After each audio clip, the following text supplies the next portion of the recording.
Hey guys, welcome back to the channel. This is story about what if Minato was about to seal away the QB vulgar Baron Samedi appeared to give to him second chance part 1. Before I start, please do support for more amazing content and comments for part 2. Do consider to subscribe my channel and share my video to your friends and check out the description as well. Let's start the video. Elemental Nations, Fire Country, clearing far away from Konoha Village. An huge body, property of a giant fox, was being kept down by a long series of shining chains. The beast's 9 tails trying to move free from the bindings while the monster kept glaring at the red-haired woman responsible of its actual capture. In a moment of weakness of said woman, thing that had the chains lose enough strength to let it move free, the beast moved one of its massive clawed hands to pierce a young infant with its sharp nail. No! With a synchronized yell, both the woman and her blonde lover intercepted the attack, bravely taking the full fury of the swipe as the claw mercilessly pierced both their bodies. A subtle growl as their hands moved to grab said claw, further stopping its motion towards the baby, their baby.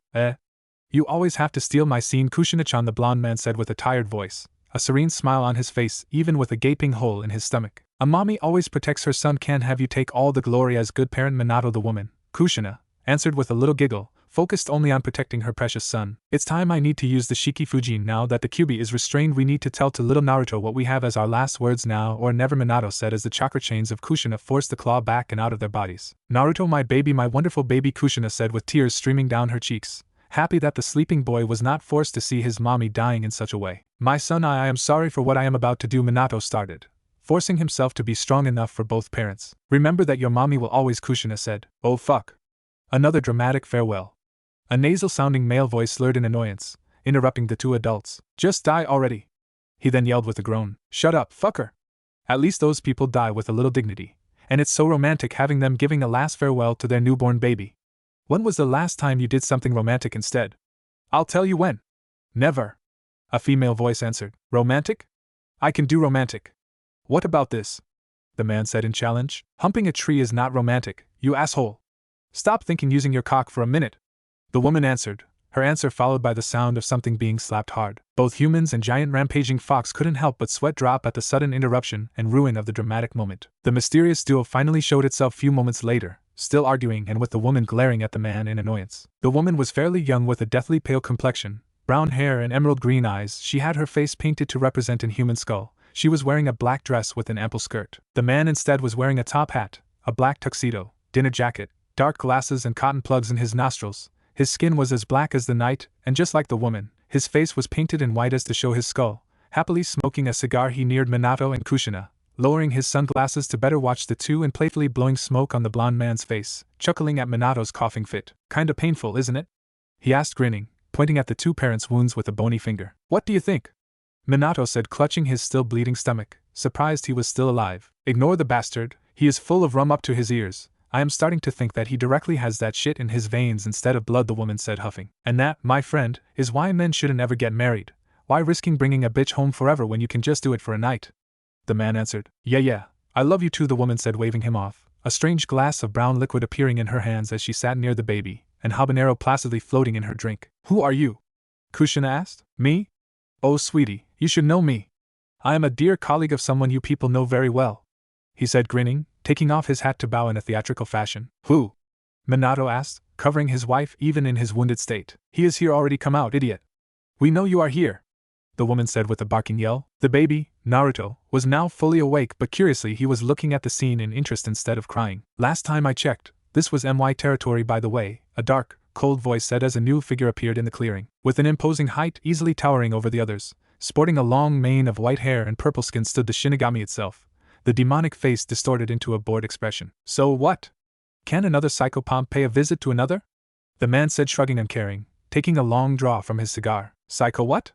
Kushina asked, curious. Spirits, deities, angels tasked by helping souls to reach the afterlife, dear, the woman answered. Samedi, the Shinigami said, rubbing his eyes, groaning. It's Baron Samedi, Baron, like those classy stuck-up nobles, the man said, crossing his arms. Why are you here?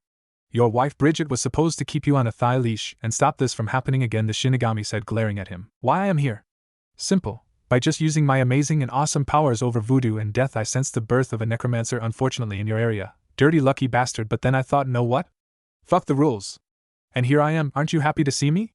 Baron Samedi slurred out, grinning. And you followed him? The death god asked to the woman. You know the bastard. Once he decides to follow one of his brain farts he doesn't stop until he reaches goal, mem, and Bridget said, emptying the glass in one go, pieces of munched habanero flying between words. What do you want to do with the human baby? The Shinigami asked, pointing at the blonde infant now back into sleeping. Knowing you people, you will either kill him or seal his powers, or whatever term you jerks use. I think I will train him into fully use them instead, Baron Samedi answered. And why, if I can ask? The death god asked with a raised eyebrow. Why you fuck two twins at the same time? Because you can. You know that the last one was that Hellskite girl, and she was a poor thing unable to even speak without causing disasters.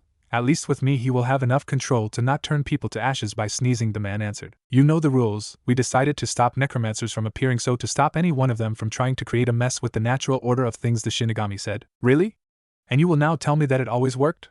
Maman Bridget asked, smirking. Yes, it was over several thousands of millennia since the last one was born here, and with that the equilibrium was and is still preserved and safe, the entity answered in pride. And that thing I heard the others talk about? That Edo thing? Samedi asked, grinning. The Edo Tensei Jutsu created by Tobarama-sama? What do you mean? Kushina asked, curious. It still brings back dead people from the grave, so? What about it? Baron Samedi asked again. That is confidential. I am not supposed to answer that question, the Shinigami said, looking down, shocking Minato and Kushina by sounding ashamed at the question. Aha! I knew it! You wankers missed some details and fucked up. It means I can train the boy, Samedi said in triumph. Fine. But if something happened I won't be held responsible. It's your problem now. The Shinigami roared in rage. Cool, man. No problem, we will teach him the good stuff, don't worry, the Baron said, nodding. Wait. Can I help too? Please. He is my baby, I don't want to lose him. Kushina pleaded, bowing. The hell? Why not? I don't trust this idiot to change some diapers or teaching him manners, so why shouldn't you come? Both of you can help him training, Bridget said, shrugging. I don't have bad manners. Bewerp. Samedi answered, whining, before burping, loudly. Why are you helping us? I still don't understand, Minato asked with narrowed eyes. Fuck, you are one of those? You people are always asking for reasons why you do this. Why you do that. Why I can't find my wallet and panties. I want to do this because your kid is the first necromancer I see in over 600,000 years, and it is so fucking funny teaching one. He gets to mess with the dead and death in general. Shit. As long as he doesn't proclaim himself a god, even the big boss up here, and the one down there too. We'll let him do as he please, since it would be in his rights as a necromancer to do so thanks to his link with the underworld. Even I have to follow some rules, while he will be free to fuck the system in any way he likes. I mean, how cool is that? At least I will have some fun watching him going around screwing with life, death and destiny as a whole. Baron Samedi answered in an half-whining tone. That's it? Minato said, sweat dropping. Were you expecting some philosophical bullshit? Sorry, but I am not drunk enough for that, the spirit answered. Just go, you two, this night is already a mess, so let's cut this short before the old monkey too join us. Last thing I want is Sarutobi Hiruzen's speech about valor, and what's right, the Shinigami said, groaning. Don't get your pants in a twist, Shini. I'll take care of that, Maman Bridget said, walking towards the Kyuubi, moving in hand on the huge fox head. What are you doing? Kushina asked. Creating a pet for the boy. But first I will need to reduce the bastard to something smaller, the woman answered as the Kyuubi's skin started rotting and melting. Re-ah-wah. Letting out a mighty roar of pain, the Kyuubi started to slowly melt, leaving behind a massive skeleton once everything was done. And off you go. Bridget chirped happily as the bones too turned to dust. She guards over the graveyards. She usually helped me with making the dead rot, so to stop people from summoning them as zombies. She learned it pretty well, but it's not nice when she does that to your balls. Personal experience, Samedi said as he raised an hand, summoning a bluish flame in it. This is our dear furball's soul. For now I will keep it, then we will have our dear Naruto here infuse it into a wonderful plush doll of a nine-tailed fox. Samedi said, smirking, trapping the soul into a glass sphere he took from a pocket of his pants. Can't wait to see that happen, Minato said, grinning. Okay, now that you all had your fun, I suggest you to start walking. You can't stay in Konoha. People will ask questions and keep you under surveillance, or even try who knows what to study your son's powers. I suggest Suna, since it's near and surrounded by desert, isolated from any praying eye, the Shinigami said, sighing. What? I won't leave my village behind, Minato said in anger. Then choose, fucker. Your son's future or the village. Tell them you sealed the beast in the boy, hoping that they won't hate him for that, or leave to have a somehow happy life with your family, Bridget said, crossing her arms. Konoha is our home, we can't let them behind, we will explain them. We will make them understand how Naruto will be able to be their hero, and Minato said before Kushina's punch connected with the back of his neck, knocking him down unconscious. Screw the village, I already lost Yuzu because of politics, greed and thirst of power. I won't sacrifice my son to Konoha for the same reasons. We will drag the baka to Suna, tie him up and then force him to understand, and if it doesn't work then I don't know, Kushina said, determined. Once ready, the boy will be able to take possession of your souls, having you act as his personal guards. In the jackass case here, Naruto will just force him into it. He won't have a choice, Samedi answered. Good, as you may have noticed already, you two are still alive. I refuse to take your souls out of your bodies, since apparently you two will become Naruto-san's possession. I'll leave the choice to have you two die to Samedi here. Once ready, the boy will be able to claim you, the Shinigami said, giving 2 scrolls with Minato and Kushina's names on them to Bridget. Cover those holes. Being unable to die doesn't mean you will regenerate, the woman said, pointing at the hole in Kushina's stomach. Okay, let's move. After the Kyuubi's disappearance, Hiruzen must have gotten suspicious about our absence. He may be here any minute, Kushina said, grabbing Naruto in her arms, looking around in apprehension. Better move then, Samedi. Grab the asshole and let's go. We have a village to join. Man, Bridget said, glaring at her husband. Why it's always me the one to do the shittiest job? The bastard weighs a fucking ton. Samedi said, groaning as he hoisted Minato on his shoulder, whining as the blonde's blood stained his dress. I am a lady, you fucker. The woman answered, growling. A wonderful one at that, the man said, rolling his eyes. Sucks to be you, the Shinigami said, grinning. Remember Ito Tensei Jutsu. Samedi said, smirking evilly as the 2 spirits, the undead parents and the baby, disappeared. Fuck you. The death god roared enraged before he too disappeared, grumbling about smart-ass spirits. It would be only a matter of minutes before an old man in a black armor reached the scene, followed by a dozen of masked shinobi. There is no one here, one of the ANBU said, looking around. Something happened. There isn't even a drop of blood here. Someone must have cleaned everything to cover his traces, the old man, Hiruzen Sarutobi, said with narrowed eyes. What do you mean, Sarutobi-sama? Another ANBU asked. I sensed Minato's chakra signature fading into nothingness few minutes ago after the Kyuubi's presence disappearance. He must have used that sealing technique, but what happened then? The old man wondered. Maybe someone from another village stole Yandame-sama's body and the Kyuubi's vessel, one of the masked shinobi said. I fear that it may be a possibility. Since we were occupied with helping the wounded back in the village, it would have been easy coming close to the baby to kidnap him. Since Minato was dead and the fox sealed away, we must find them. Hiruzen said gravely. A baby? A little kid was used for the sealing? The Yandame's son, maybe? An ANBU asked. No, Minato had not a son. Probably it was an orphan from the village. He wouldn't have put that burden on a kid knowing how his family could have been a target, Sarutobi answered. I can't let anyone know about Naruto's heritage. His being a Jinchuriki will put him under enough danger without his parents' enemies coming after him too, the old man thought in sadness. We will find him, Sarutobi-sama.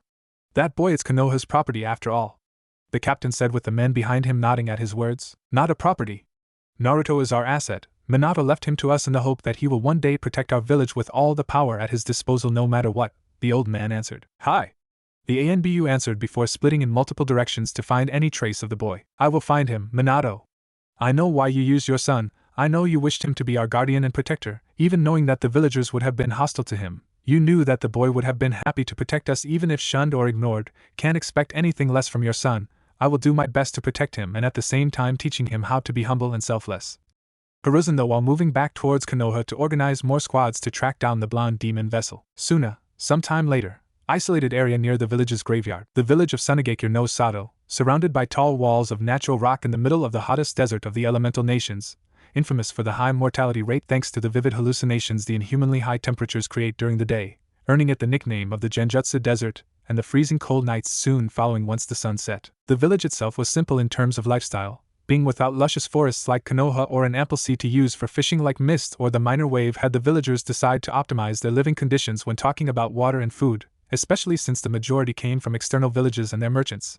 Luckily their territory was rich of minerals and ores, making exchanges easy. In a rather hidden area of the tall walls of rock surrounding the village was a system of caves, one of them guarded by an immense torii gate, showing that it was the entrance to a temple. Following a long stair down to the depths of the village and under the solid rock stood a vast area used for the village's graveyard where the warriors and civilians of Suna could find their final rest. Invisible to the eyes of the humans, a secondary cave was opened immediately after the torii gate, making the road to the graveyard split in two with only the left one being normally visible. While the villagers of Suna were calmly passing near the second entrance so to visit their lost loved ones, a smirking Bridget watched as their powers stopped them from noticing the changing in the whole structure. Behind her a big circular cave that was slowly being filled with construction material by a panting and cursing Baron Samedi. Perfect.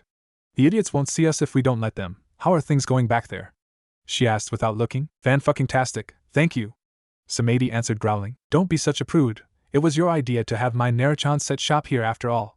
Kushina answered while making faces to the baby, making him giggle and clapping his little hands. Graffarfargarfarf. Minato muttered from his mouth gag, glaring at the red-haired woman. Shut up, Kushina answered, kicking him between the legs, making Naruto giggle louder. Oh. Naruchan likes when mommy hurt his idiot daddy? Should mommy do it again? She asked, cooing. No. Minato moaned, shaking his head in the negative. Silence, you bastards. I am working here, Samedi said as he summoned some souls to help him build. While the whining bitch build our new house/shop, let's decide how things will work, okay? Bridget said, joining the scene. Can I teach Naruto how to be a ninja? I want him to know the shinobi arts other than how to be a necromancer, Kushina asked. I think we can do that. Once he is good enough with his powers, we will focus on the ninja training. I chose this place because being in a cemetery will benefit him, making him almost immortal above other things, so he won't have too much problems in learning since the cemetery itself will protect and heal him, Bridget answered. Sounds good to me. What about him? Kushina said happily, before groaning and pointing at Minato. We will make him understand one way or another, the female spirit said, smirking, making the blonde man sweat bullets and whine. Let's start then. I am getting fucking bored at playing architect? Samedi said. As you wish, dear, Bridget said, laughing. 10 years later, Suna, Park, Naruto, age 10. Even if in the middle of a desert, Suna village had several parks for kids to play in and adults to use when relaxing, even if now the place was completely devoid of people as the last kids were running away scared from a young red-haired girl. The girl in question was plenty in the tomboy territory, thanks to the short red hair and the plain brown clothes making her look like a boy. The death glare she was sending to the running kids wasn't helping either. The curious thing was the big gourd on her back from which sand was flowing out as if alive. The kanji for love was on her eyebrow in a blood-red color. You know? Being violent won't make them become friendly, a boy said, nearing her. Shut up or I'll kill you, the girl answered, glaring at the young blonde in the black and white jumpsuit. That would be unwise, let's say completely stupid, Naruto answered, grinning. Sabaka no so. The girl answered, surrounding the boy in sand and constricting his body until it exploded, making blood pool under the sand cocoon. Leave me alone. I don't need the others, I only need mother inside of me, she said as she started walking away. As I said, stupid, completely stupid, a distorted voice said behind her. What? For the first time in her life the girl was surprised. What? Never seen a soul before? The blue flame said, showing a face resembling the one of the kid, twisted in a fox-like grin. Who are you? The girl demanded. I am complicated, just call me Naruto. Now come with me. While I repair my body we will talk. Can you two help me please? Kinda lost my arms here, Naruto said as two robed figures with a skull mask appeared in the park, one lifting the crushed body and the other hugging the spiritual sphere/flame and glaring at the girl. Was that necessary? The woman asked with a venom-coated voice, making the girl actually look down like a scolded child. Sorry, she muttered, surprising herself. Come on. It's not the first time this happens. Come to my office, Naruto said cheerfully. Yes, the girl said, following the group towards the cemetery. Suna's graveyard, the shop near the underworld. Some time later. The shop near the underworld was a decrepit-looking two-story house with black walls and obscured windows, a spiked metallic door the only entrance. The first floor inside was occupied by the shop itself, a single ample room whose walls were covered in shelves littered by glasses of strange liquids, jars with mummified animals or body parts, mostly eyes or hands, floating in a strange green liquid, cards of different kind, broken bones, some of which resembling human ones, broken weapons, dead flowers, faded pictures, necklaces and other mementos. Instruments of any kind covered in dust and or rust, and books with ruined leather covers.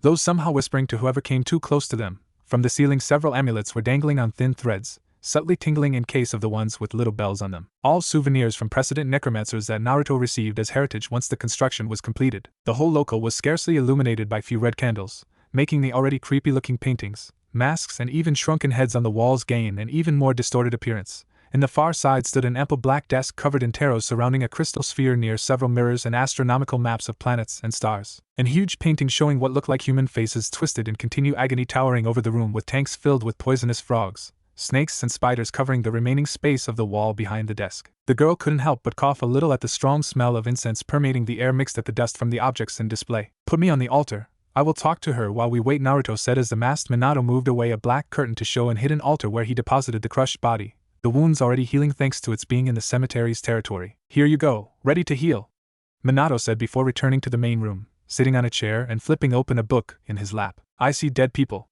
Moron's Guide to Raise and Train Necromancers. Easy version was the title. So? Any reason why you killed me?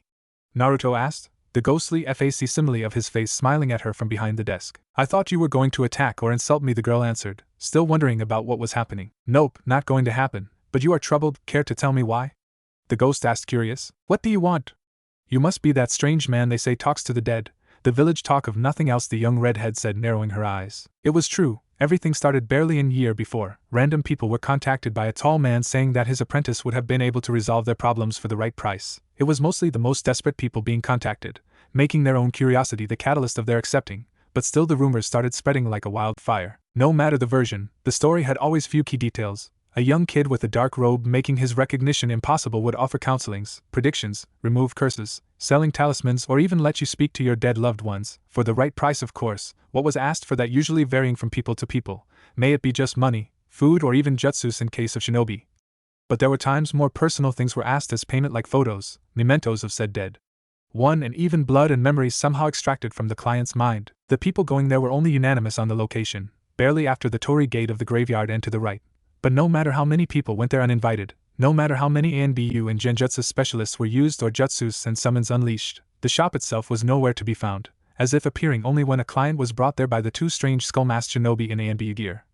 Even the Kazekage himself was unable to locate the store, making the rumors about the owner being a demon from hell seems even more plausible. The truth was that the whole cave and shop were hidden in plain sight, residing in the limbo realm between the land of living and the underworld, hence the shop's name, making Samadhi and Naruto the only ones able to invite people in, even leaving out the escort and admitting only the intended customer. Naruto didn't mind those rumors since those people were chosen by Baron Samadhi as a final test for Naruto's training in necromancy before leaving the final tuning to both Kushina and a still grumbling Minato so that the alcoholic spirit could return to his job as spirit's guide to the underworld, making Naruto the only one able to admit people in the shop.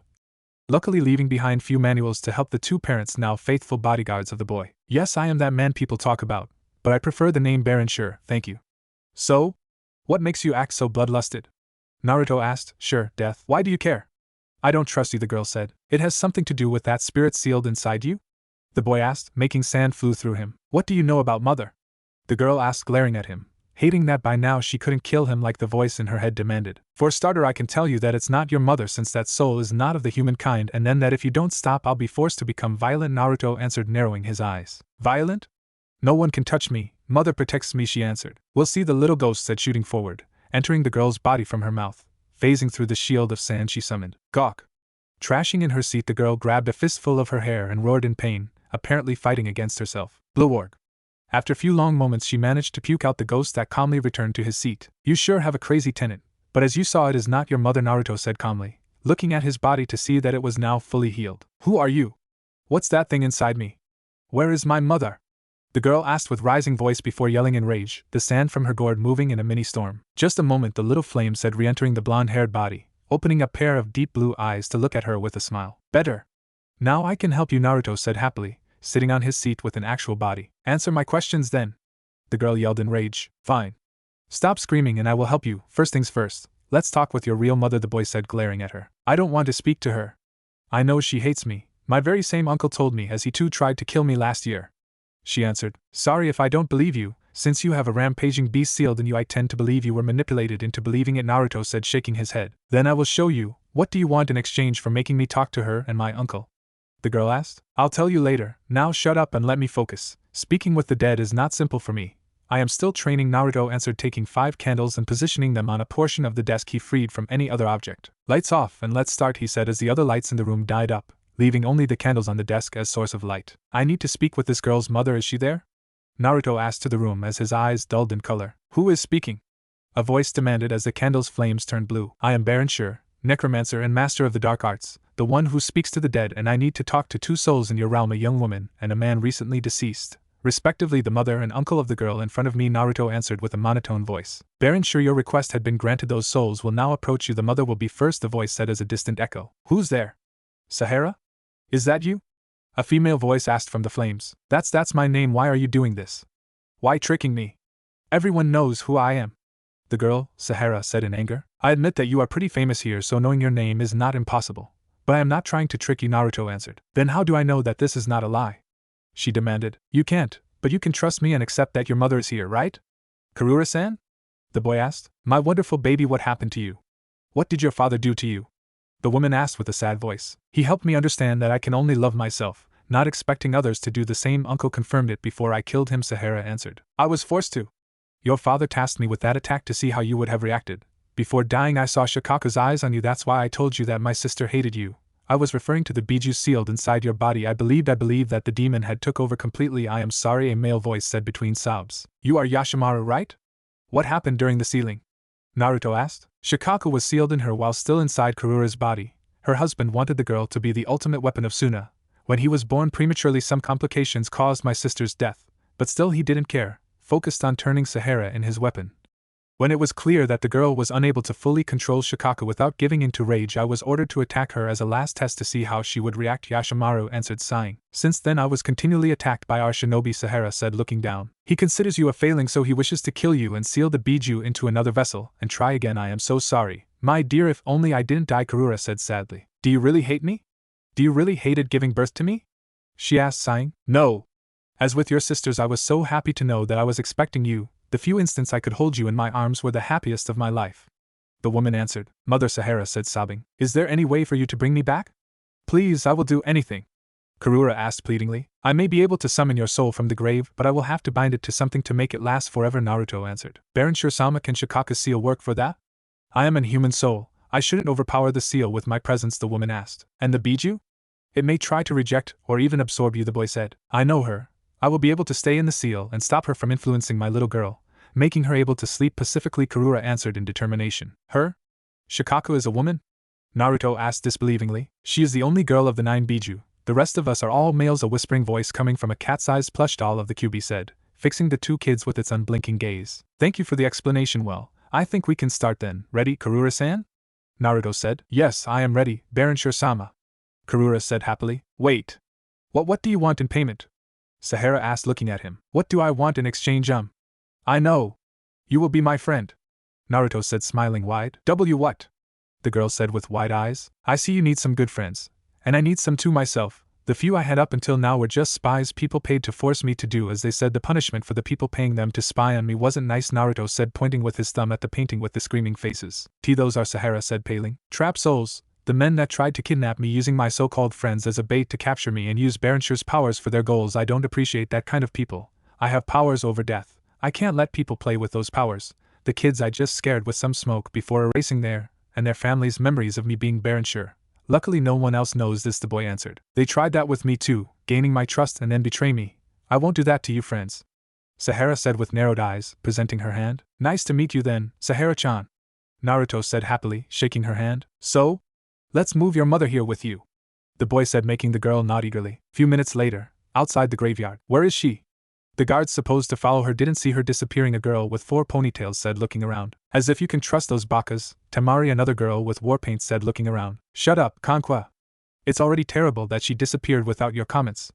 Temari answered. I can't see her. Asuna Anbu said, looking around, annoyed at being forced to look for Sahara. Then just keep looking, Kankwa demanded. Temari Nizan, the red-haired girl, said, coming out from the cave to the graveyard. Sahara! Temari yelled, running towards her. Wait! Didn't she just call you Ne-san? Kankwa said in surprise. Temari Nizan, Kankwa Nizan, I am sorry for everything, the girl said, looking down. Wait. That's not normal. Is she really Sahara? Kankwa asked to an Anbu. It's her, no henge, genjutsu or masks of any sort, the Anbu answered, surprised. He and the others sending several pulses of chakra in a wide range to disrupt whatever could have been the cause of the change. I am sorry, the girl said again. It's all okay. I am here, Temari said, further surprising everyone by coming closer and hugging the girl. Let's go back home and forget whatever happened, Kankwa offered, making the Anbu nod in acceptance. Better deny everything so to not have problems should the girl go psycho again, they thought. What happened? Temari asked, whispering, as the 3 sisters were now walking next to each other with Sahara in the middle. I have a new friend, a real one that is not scared of me, and will even protect me, the girl answered. Really? Kankwa asked, surprised. Yes, I promised that I will go back to talk with him some more, Sahara answered. Why, you were in the graveyard, he was there to visit? Temari asked. He knows a lot of people there, she said cryptically. Whatever, can we meet him? The war-painted girl asked, curious. I don't know, I will ask him next time, she answered. I think that he shouldn't have problems with us. We will treat your friend well, I promise, Temari said, happy that her little sister was acting more open with her. And if we are lucky, he will be your boyfriend soon, right? Sahara-chan? Karura said from the seal, Shikaka nodding with her. Don't say those things, mother. Sahara thought in answer, relieved that the sand she used to cover her body like an armor prevented the others from seeing the faint red of her blush. Back into the shop. Good, now that this is over we can focus on your training. Starting from today we will alternate necromancy training with ninja training. You are now at the age in which kids join the academy, so we need to start as well, Kushina said, taking off her robes to show a black Anbu attire. As you wish, cousin, just have patience until I find a way for undead to have and use chakra too, Naruto said happily. Don't worry, I know you can do it, and by the way I am so proud of you for helping that girl, Naruto-chan. The woman said, crushing the boy in a thigh hug. I just did what I think was right, he answered. And the fact she was pretty helped, right? My baby boy's first girlfriend. I am so happy. Kushina cooed in happiness. Mum. Naruto screamed in answer, face red in embarrassment. I still say that we should have remained in Konoha, there are plenty of good sensei there, Minato said, whining. Just shut up and help me, Kushina groaned, slapping the man on the back of his neck. Fine. Fine. But I think that people would have treated him like an hero, Minato answered, sighing. You wanted to seal the Kyuubi, beast that had just killed innocents in hundreds, inside a baby, and knowing Hiruzen, I bet that he would have kept our identities as his parents a secret, since IWA is still out for your blood, And without the notion that he is our son, do you still think that they would have seen him as an hero? Or maybe he would have lived his life as a pariah, ignored by everyone? Kushina asked with narrowed eyes. Minato didn't answer, looking away in sadness as the words had clearly struck the core of the problem. Sorry, the blonde man finally said. I thought so. Just remember that next time you whine about leaving Konoha. We are talking about our son here. He must come first. Village of Konoha comprised, Kushina said, ending the conversation. I am sorry, Minato said again, sighing. Then show me that you are and help me, the woman said. I will, he answered with determination. Suna, 6 years later, shop near the underworld. Naruto, age 16. Once his abilities in the necromancy arts reached what could have been called a good level, the shop was officially open to the public, making several red candles appear in front of the doors of the citizens of Suna, one for each villager, accompanied by a ticket listing the rules of the shop. The shop near the underworld. Main rules. At night the candles all over the village will light up, showing that Baron Shur will receive whoever wished to meet him. Please follow the rules here listed. 1. When requesting a meeting with Baron Shur, please blow over the fire while thinking about your request. If the candle stop burning, the request is accepted. Please wait for one of us to pick you up and accompany you to the shop. 2. Only one client per request. Should your request require someone accompanying you, you both will be held responsible for the actions of each. The one accompanying can't make requests of any kind. 3. If more than one meeting is accepted, the one deemed more important will be called first. If you see the flame turn blue, it means another request was accepted before yours. The flame will die down by itself when your turn comes. Please don't leave the candle to not lose your priority. 4. No weapons. Weapons are not accepted if not as a form of payment. You can leave your weapons outside the shop with one of our guards. Should one or more being requested as payment, they will be brought inside to act as payment. Weapons will never be returned until the client is outside the shop. Any failure to comply or direct/indirect attack towards Baron Shur and or his guards will result in severe punishment for the attacking client and near family members/friends. 5. Payment.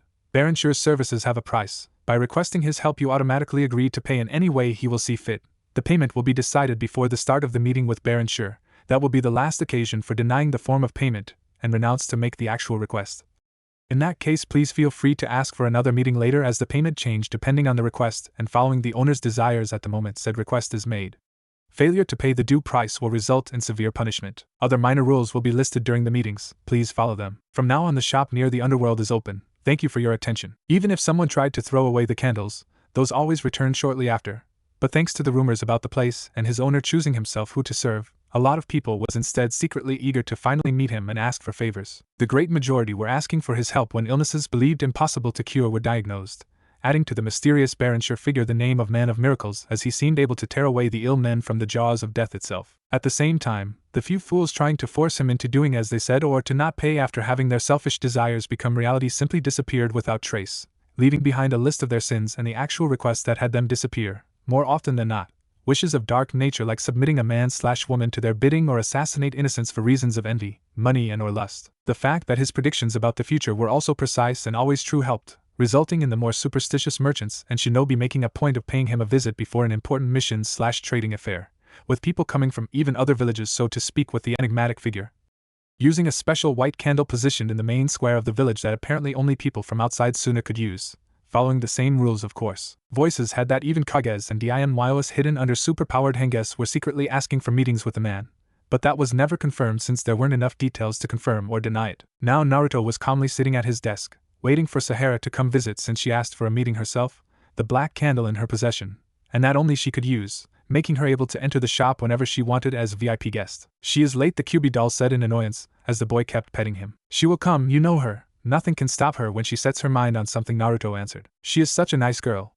A wonderful girlfriend, Kushina said from her seat, eyes not moving from the game of chess she was having with Minato. A pity she is such a crude Yandra, Minato said, shaking his head, groaning as Kushina removed his bishop from the game. A little knocking at the door signaled that someone was waiting outside to enter. Veronica, please go greet our guest, Naruto ordered, getting up, the plush doll now perched on his shoulder, and the robe's hood down, showing his face and deadly pale complexion. Yes, Master Shur, the young girl said, smiling. She was one of the experiments Samedi suggested him to do in order to understand how souls works by creating a new soul using his power of soul manipulation to create her. Veronica was a fairly young girl with short dark blue hair and violet eyes, across her face an X-shaped stitching showing she was the result of his operations, as her whole body too was covered in stitches of various shapes and length. The living puppet, as Naruto called her, having summoned some dead master puppeteers and surgeons to guide his body into building hers, was wearing a wide black coat with white lining, black boots reaching her knees, white gloves and a black fedora hat, two fluffy pompons on the front of her coat that were now bouncing around as she walked. Even if her appearance and face suggested a placid, benevolent image, she was instead his trusted bodyguard, following him around when outside the shop while Minato and Kushina followed secretly from the shadows. The three undead finally able to use and store chakra thanks to batteries created from the hearts of some clients that tried to chicken out from their payment. Even if created by using human body parts, Veronica was equipped with a huge guillotine blade hidden in her right arm and a sharp sword in her left. The gloves she usually wore covering the needles on the ends of her fingertips, allowing her to inject viruses into her targets. A deadly human doll. Naruto? Are you here? Sahara asked, ignoring the girl, sparing her just a glare before moving towards the boy. Always for you, Sahara-chan.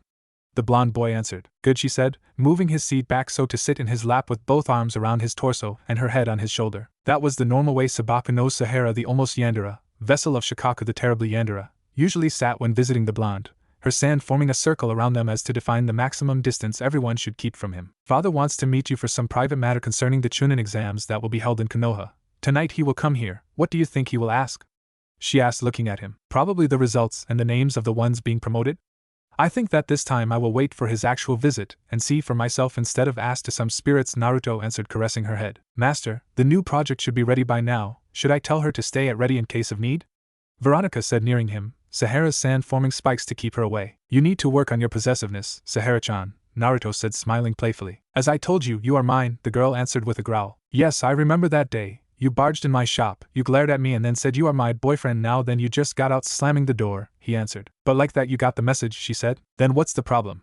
You practically keep threatening Kenku-chan every time we are in the same room and more than once attacked Temari-chan, the blonde boy asked. Kankwa admitted to find you cute and Temari is starting to say it as well. I can't let those two steal you from me, Sahara answered in defiance. Come on.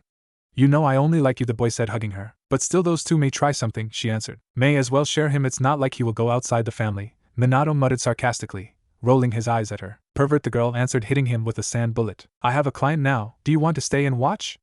Naruto asked. Yes, Sahara answered, moving behind the long curtain hiding the small altar where she first saw his body heal. Enter, Naruto said, slipping on his hood as his parents moved to flank his sides, Veronica opening the door and following the man. Good morning, Baron Shiro-sama, did you call me? The man, a retired shinobi with an eye patch, said, sitting down. Yes, Hosomaru-san, I called you. Do you know why you are here during the day instead of night as I normally do? The boy asked with the cold, monotone voice his alter ego was famous for. I have no idea. I already paid for your services, so I don't know why I am here to begin with, and sincerely, I find it a waste of time I could spend in a better way, the man said, sneering. I discovered that the favor you asked for was more damaging than what I believed. Apparently the tragic love incident you talked about was nothing more than an attempt at having your son impregnate the daughter of the Wind Daimyo so to have a link to the royal family. Plan resulting in the girl's comatose state. You asked me to make sure she could still get pregnant, saying that it was the couple dream even if the father didn't accept their relationship, Naruto said with his eyes narrowing. Sure you won't believe the words of her father, right? That man only wanted to use his daughter to further enlarge his wealth by marrying her to some snot-nosed brat of nobility she could never love, the man said, hoping that the boy didn't notice his back going rigid. The boy did, unfortunately. Someone else may believe that.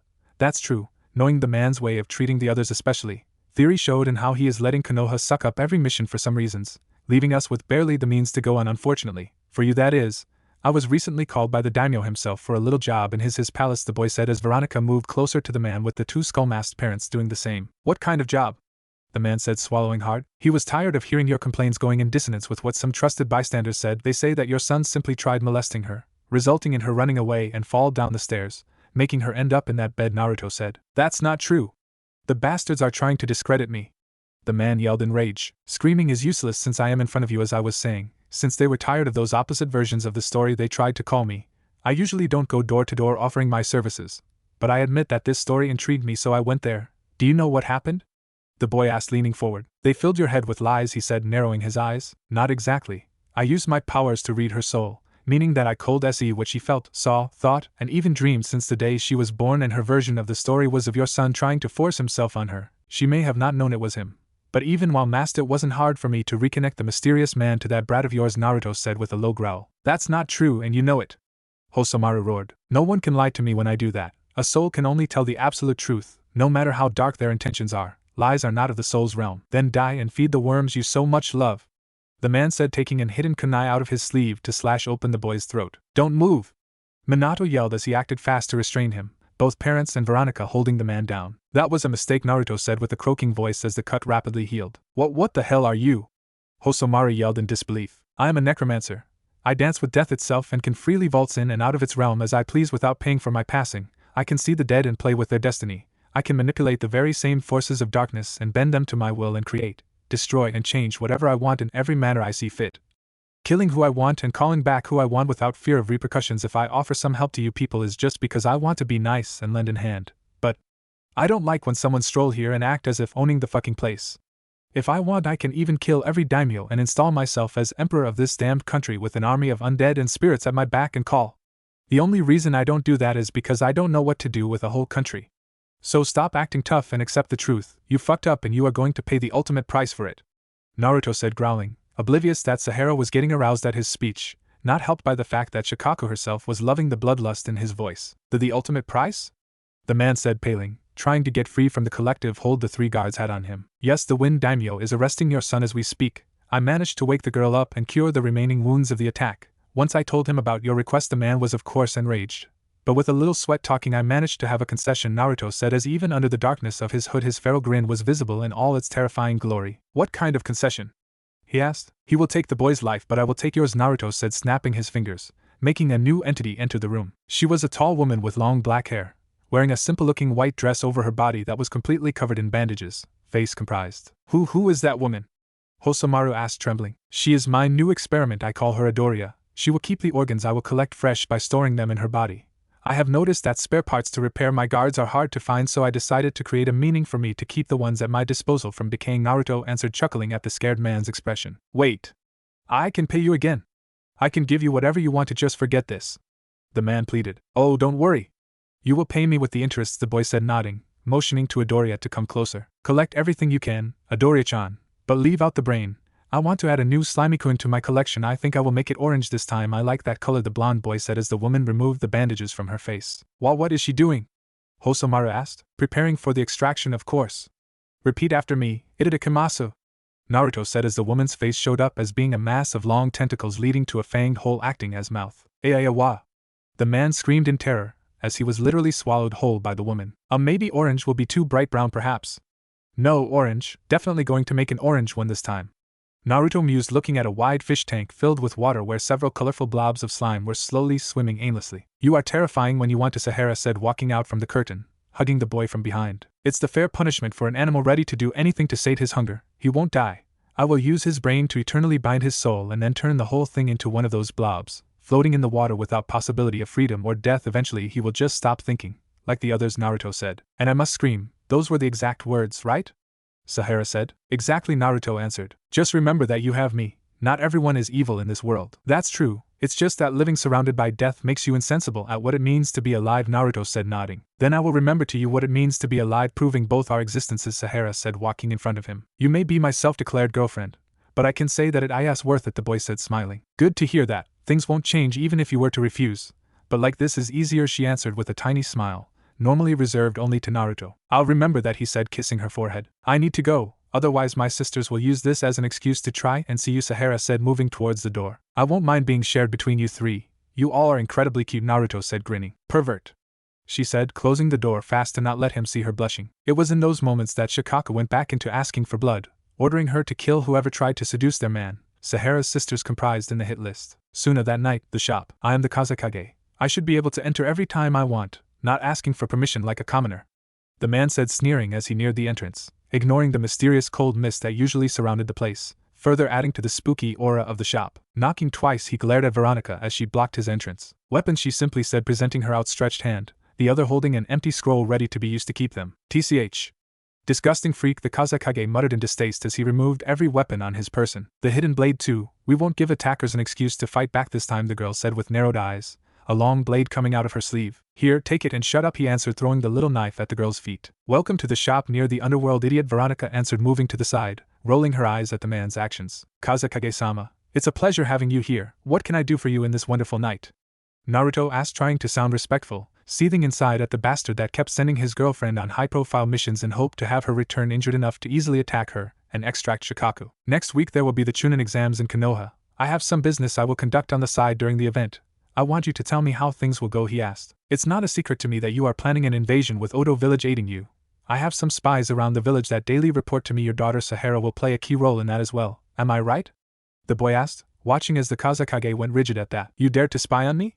The man asked, glaring at the boy. On you, on your daughters, on your NBU, on your jounin, on your chunin, on your genin, on your academy sensei, on your merchants, on your guards, on your hookers, on your orphans, on your civilians, on your bartenders and so on and so forth. I spy on everyone that even remotely breath and exists in this village. My lifestyle is a dangerous one. I can't let my guard down, not even for an instant.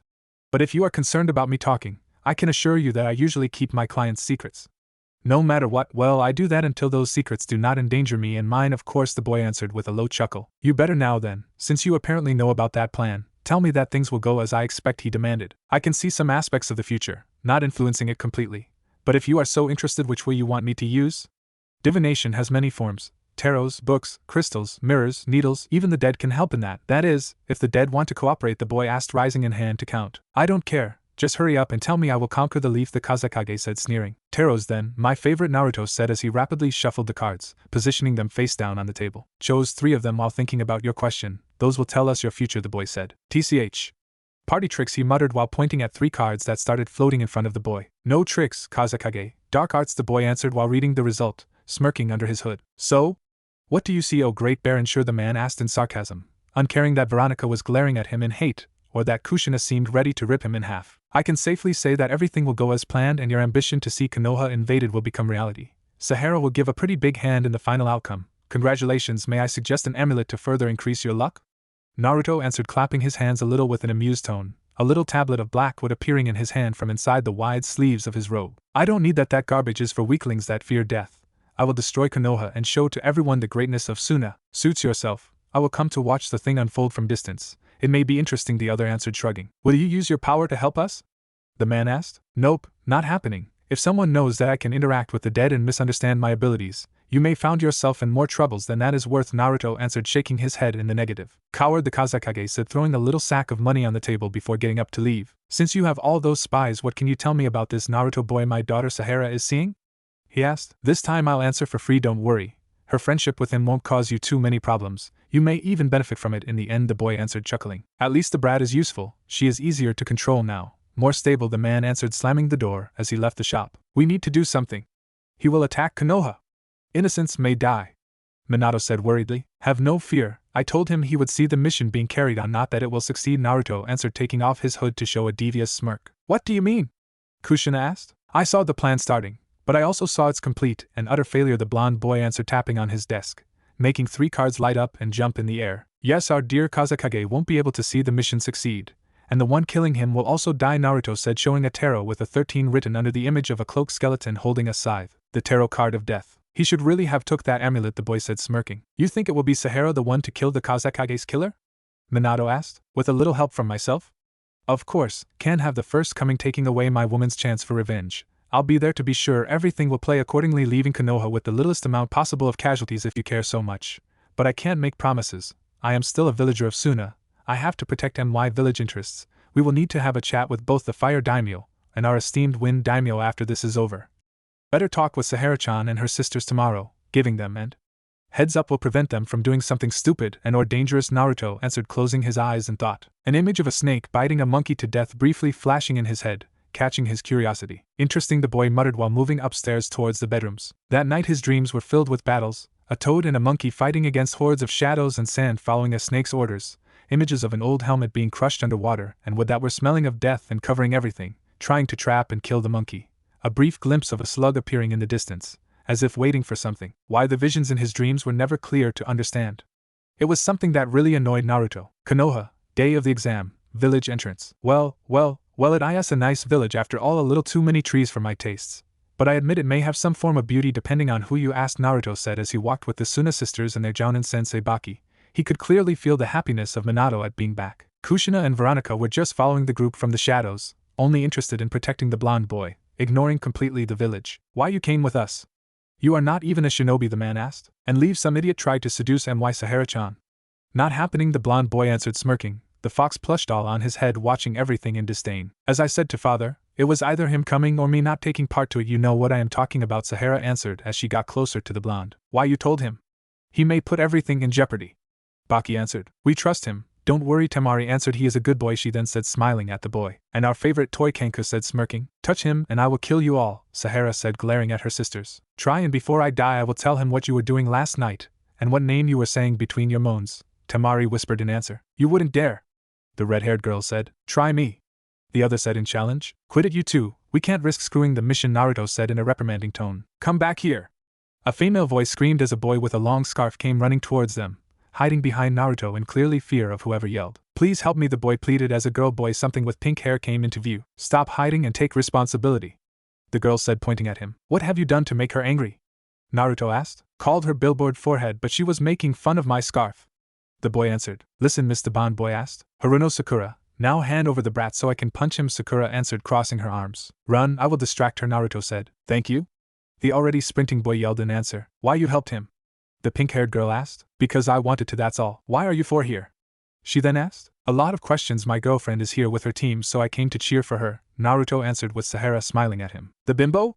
You are kinda cute, can't see why wasting yourself with her, Sakura answered, smirking at the Suna girl's fuming face. Smirk that disappeared as sand surrounded her body. Sahara-chan, please let her go, she has an Hittite. You will probably meet her during the exam. Just have patience, Naruto muttered, kissing her cheek. Just because you asked? Mother wants her blood for her words, Shikaku too, Sahara answered, letting the girl go, muttering the last part so only him could hear. Your abilities are interesting, you know?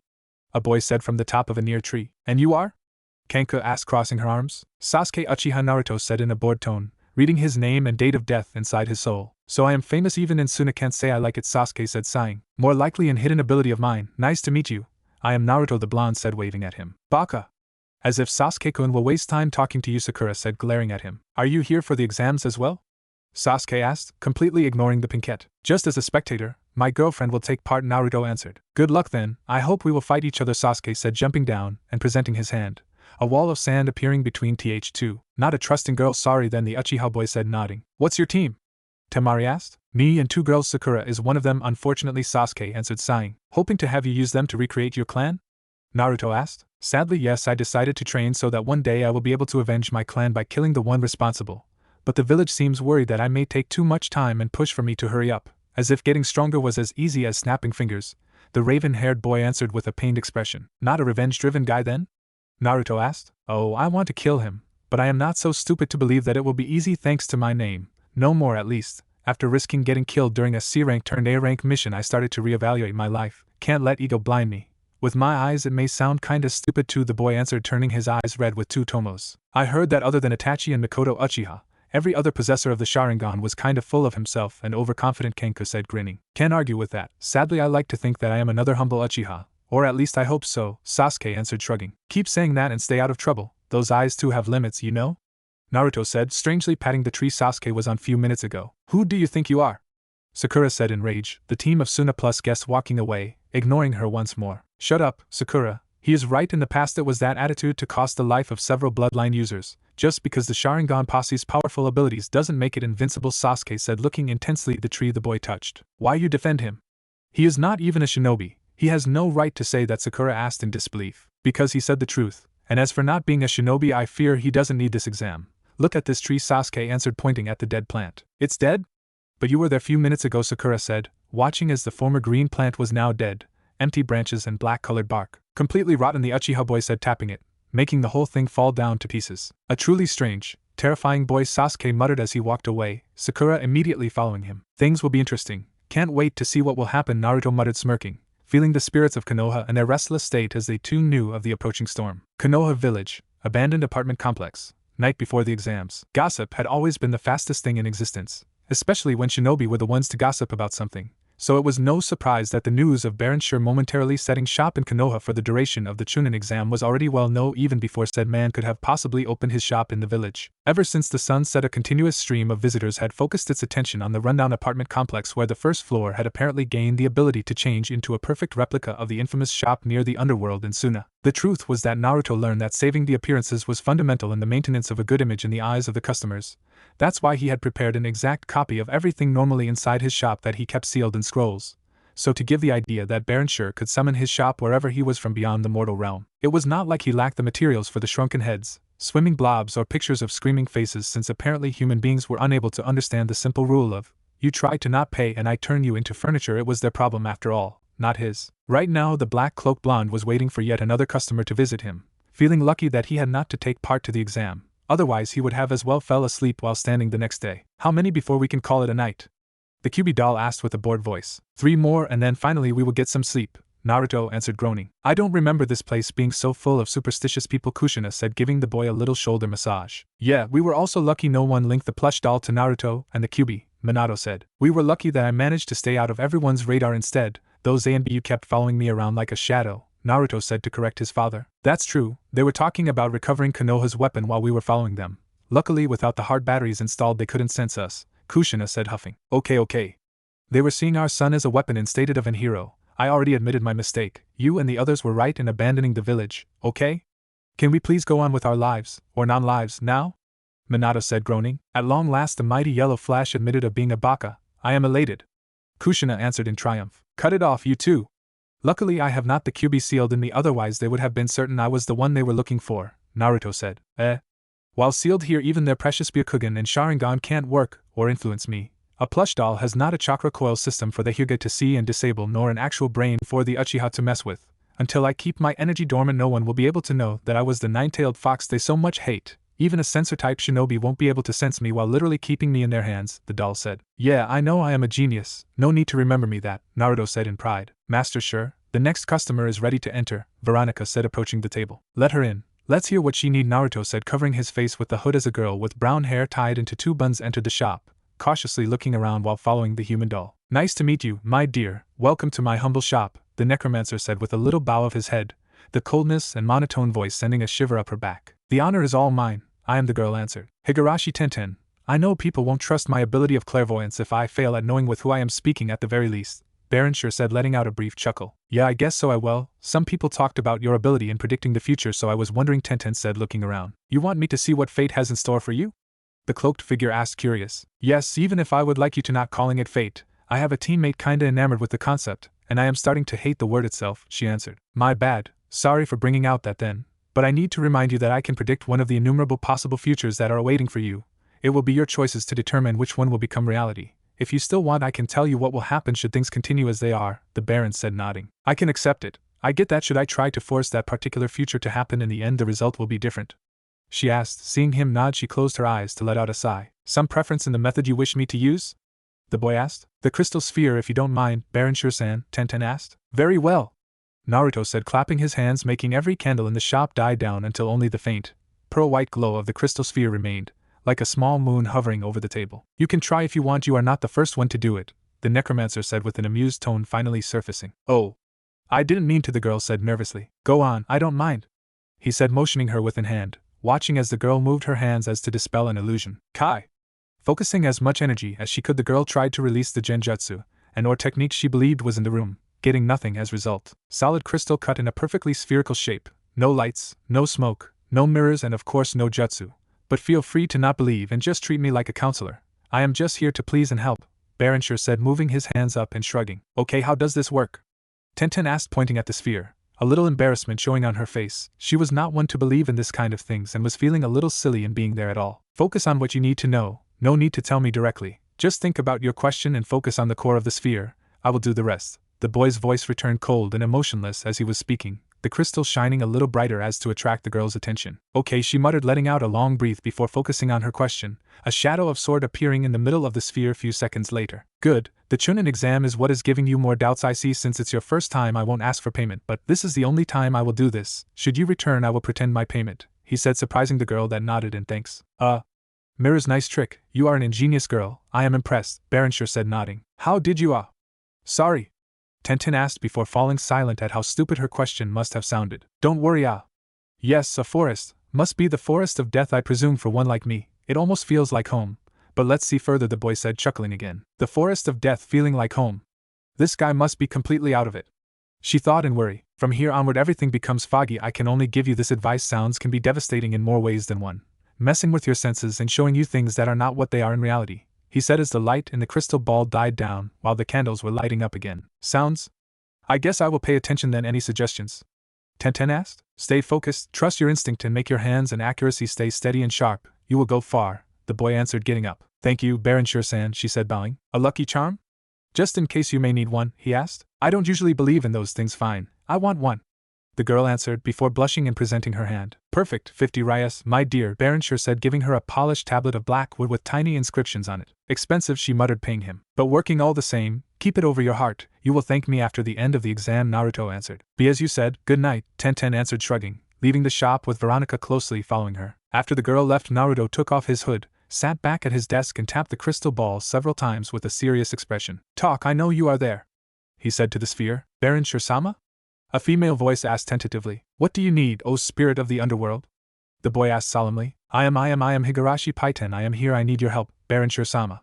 The woman asked pleadingly. You need my help regarding your daughter? I already gave her too many details about her future, any more and she may unconsciously risk altering it, the boy answered. I know it's about the invasion, you saw it in her, the voice said. She will die during the invasion. Yes, I saw the date of her death coincide with the start of the attack, Naruto said, nodding. Can you stop that from happening? Can you save my poor daughter's life? Paiten asked with a sobbing voice. You are asking me a lot, spirit of the underworld. I will be forced to directly intervene on things. You lot should know that I don't like doing that, he answered. Please, she is so young, she still have to achieve her true potential. Her father would be devastated should she die too. The woman pleaded. Naruto, Kushina whispered. It's your choice, son, Minato said. Fine, I will do as you ask, but... The blonde said, stopping the spirit from thanking him. But? She asked. But after that your daughter's soul will literally belong to me. I won't enslave her, force her into anything or torture her, mind you, but after this she will owe her whole existence to me and die only when I will say so. This is not negotiable, Naruto answered. What? Paiten said in horror. It's your payment for my services. I am not doing this for my enjoyment, but as a matter of fact, when she will die I will take her soul and stop it from leaving her body, so to heal her, contrary to an undead it will be like her heart just stopped for a few seconds, this if I am fast enough to do it, otherwise she will just be an undead like Veronica or my parents. In truth, I voluntarily turned them so to have those two being immortal, since you can't kill someone that is already dead, but for Tenten I can make an exception and let her stay alive, the boy calmly answered. And should she choose to love someone? The woman asked. She can love whoever she wants. I already have a girlfriend, so I am not so desperate as to force her into loving me. For all I care, she can do whatever she wants with her life as long as she doesn't turn against me as an enemy. Her soul being mine will just be a consequence of her escaping death, not a curse of servitude. Okay, I think I can accept that. Just don't take liberties with her, please, Paiten asked. I am a necromancer, not a pig, Naruto answered. Thank you, Baronshire-sama. I will be forever in your debt, the voice said as the presence left the sphere. Requiescat in pace, Paiten, Naruto answered, saluting the woman and putting his hood back on. Master sure? Should I let the new customer in? Veronica asked, worried. Yes, let Sasuke in. It won't take long, he answered, sensing the familiar presence behind the door. Baronshire-san? Can I come in? The boy asked. Please enter, Uchiha-san. What can I do for you? The necromancer asked. It won't take long, I just need some suggestions about the exam, Sasuke asked, sitting down. Since every other genin of Konoha seemed eager to come here, for that reason I went a little ahead for some of you and already checked, especially in your case, Naruto said, nodding. My case? Why? The Uchiha boy asked, curious. Let's just say that a vision I recently had may interest you too. A vision? And it will interest me? Sasuke asked. Nothing too serious. Let's just say that being bitten by a snake in your case may have fastidious side effects that may become long-lasting if not treated accordingly. For this reason I prepared something special just for you, the cloaked figure said, moving to a small cabinet, taking out a long gray scarf that he then presented to the boy. Snake bites, thank you. I guess I will pay attention. And the scarf? The boy asked. Wear it during the whole exam and after, never take it off no matter what. You will feel when it won't be necessary anymore, Baronshire said to the puzzled boy. Really? Sounds a little, he trailed off, uncertain in how to answer. Stupid? I guess it may appear like that, but trust me, the seals and protections on this will help you more than any armor would. No matter what promises comes from a poisoned mouth, each syllable will still be as mortal as the poison itself, the other answered. And that would mean? Sasuke asked, wearing the scarf, strangely feeling protected by it. You want revenge, but at the same time you know that making your desire cloud your judgment won't help you going far. Never let people mess with your ideals, nor blind you with false promises of power and help. Nothing comes for free and you know it. No prize is worth your soul, the necromancer answered. Why the ones like you can't give a simple answer like, don't do that but do this? Trying to decipher your words is painful to the extreme, Sasuke said, moaning. We oracles tried that once or twice in the past, and still people didn't understand what to do. In the end we opted for those cryptic words and inwardly laugh at your I get it now expression when our words finally get some sense for you, Naruto answered, chuckling darkly. I don't find it funny, the Uchiha boy muttered. I do instead, I find it really amusing. It's 150 ryas for the scarf, by the way. Oh, 100. The boy yelled. 150, Naruto corrected. You can give it back if you don't want it, he then said. No. I mean okay, I'll take the scarf, money-sucking bastard, Sasuke said, growling while paying him and stomping out of the store immediately after. Have a nice day. Naruto said, smirking at the soft growl he got in answer. Like that he will learn to not come here at this hour of the night, Kyuubi said. Both him and Tenten were worried, can't blame them. I was nervous too when studying under Samadhi and forced to take one of his exams, sadistic bastard, Naruto answered, shivering at the memory. The last one, master. Please be patient, we have almost done, Veronica said, bowing. Fine. Let him in, Naruto said, groaning. Few seconds later a man with a blank mask barged inside before marching towards the table. Baron Sure, as per orders of Danzo-sama, you will be escorted to our base to answer our questions, the root member said in a monotone voice. What kind of questions? He asked, bored. You will tell us everything you know about Suna and its Kazekage. Should your answer being satisfactory, you will be set free, the masked shinobi answered. And what if I say no? Naruto asked, amused. That is not an option, the man said, taking a fighting stance. I thought so, Veronica? Naruto asked as the man's arms and legs were rapidly removed by the girl's weapons in a shower of blood. Thank you, my dear. I don't know what I would do without you, the boy said, smiling, ignoring the howls of pain of the root shinobi. It's a pleasure serving you, master, Veronica said, bowing. Adoria-chan, please eat him but leave out the head. I will shrink it tomorrow in the morning. I am too sleepy now to do a good job, the blonde ordered to the bandaged woman, who nodded in answer. Master, there is a seal on his tongue, Veronica said, checking the body for hidden traps. Let me check his body for more before collecting his organs. I will copy whatever they used on him for later study, Minato said, getting closer. As you wish. I will be in my bed if you need me, Naruto said, moving towards his bed while the four undead analyzed the intruder. Gotta work on a way to keep those out of my store. I will add few exception to the candles tomorrow. But now I need to sleep, the boy mumbled between yawns. Konoha, the next day of the exam, Shinobi Academy. I must stop here. I am not taking part, so I can't enter here, Naruto said, hugging Sahara. I know, but I don't like it at all, the girl answered. Don't worry, I know you three will be awesome. I will follow you all from distance, the boy said. Baron Sure-sama will use Karura as medium. She will tell him everything that happened during the exam. If you need, she will summon him, Shikaka said from the seal. Okay, she muttered, letting the boy go with evident difficulty. Be strong and don't kill everyone. I know you will pass this. I trust you, Naruto said, kissing her. I will make you proud, Sahara said, nodding. We all will, Tamari said, hugging him. Yeah, we will celebrate our victory once back at home, Kankwa said, adding herself to the hug, her hands stealthily moving down to pinch his ass playfully. Hands down, now, Sahara roared in anger. Just go you three and be good, the blonde boy said, smirking, waving at the girls as they entered the academy. What can I do for you, ANBU-san? He then asked without looking behind. I was wondering if you could accompany me somewhere, the man with the eagle mask asked gently. I am a kid, yet two of you are here to take me? Isn't it too much? Naruto asked, curious. It's more like a precaution to protect you more than a capture, the woman with the cat mask said. I have nothing to hide, nor I am a shinobi, otherwise I would be in there now, the boy answered. You have high reserves compared to a civilian, you know? Eagle asked. Family trait, I presume.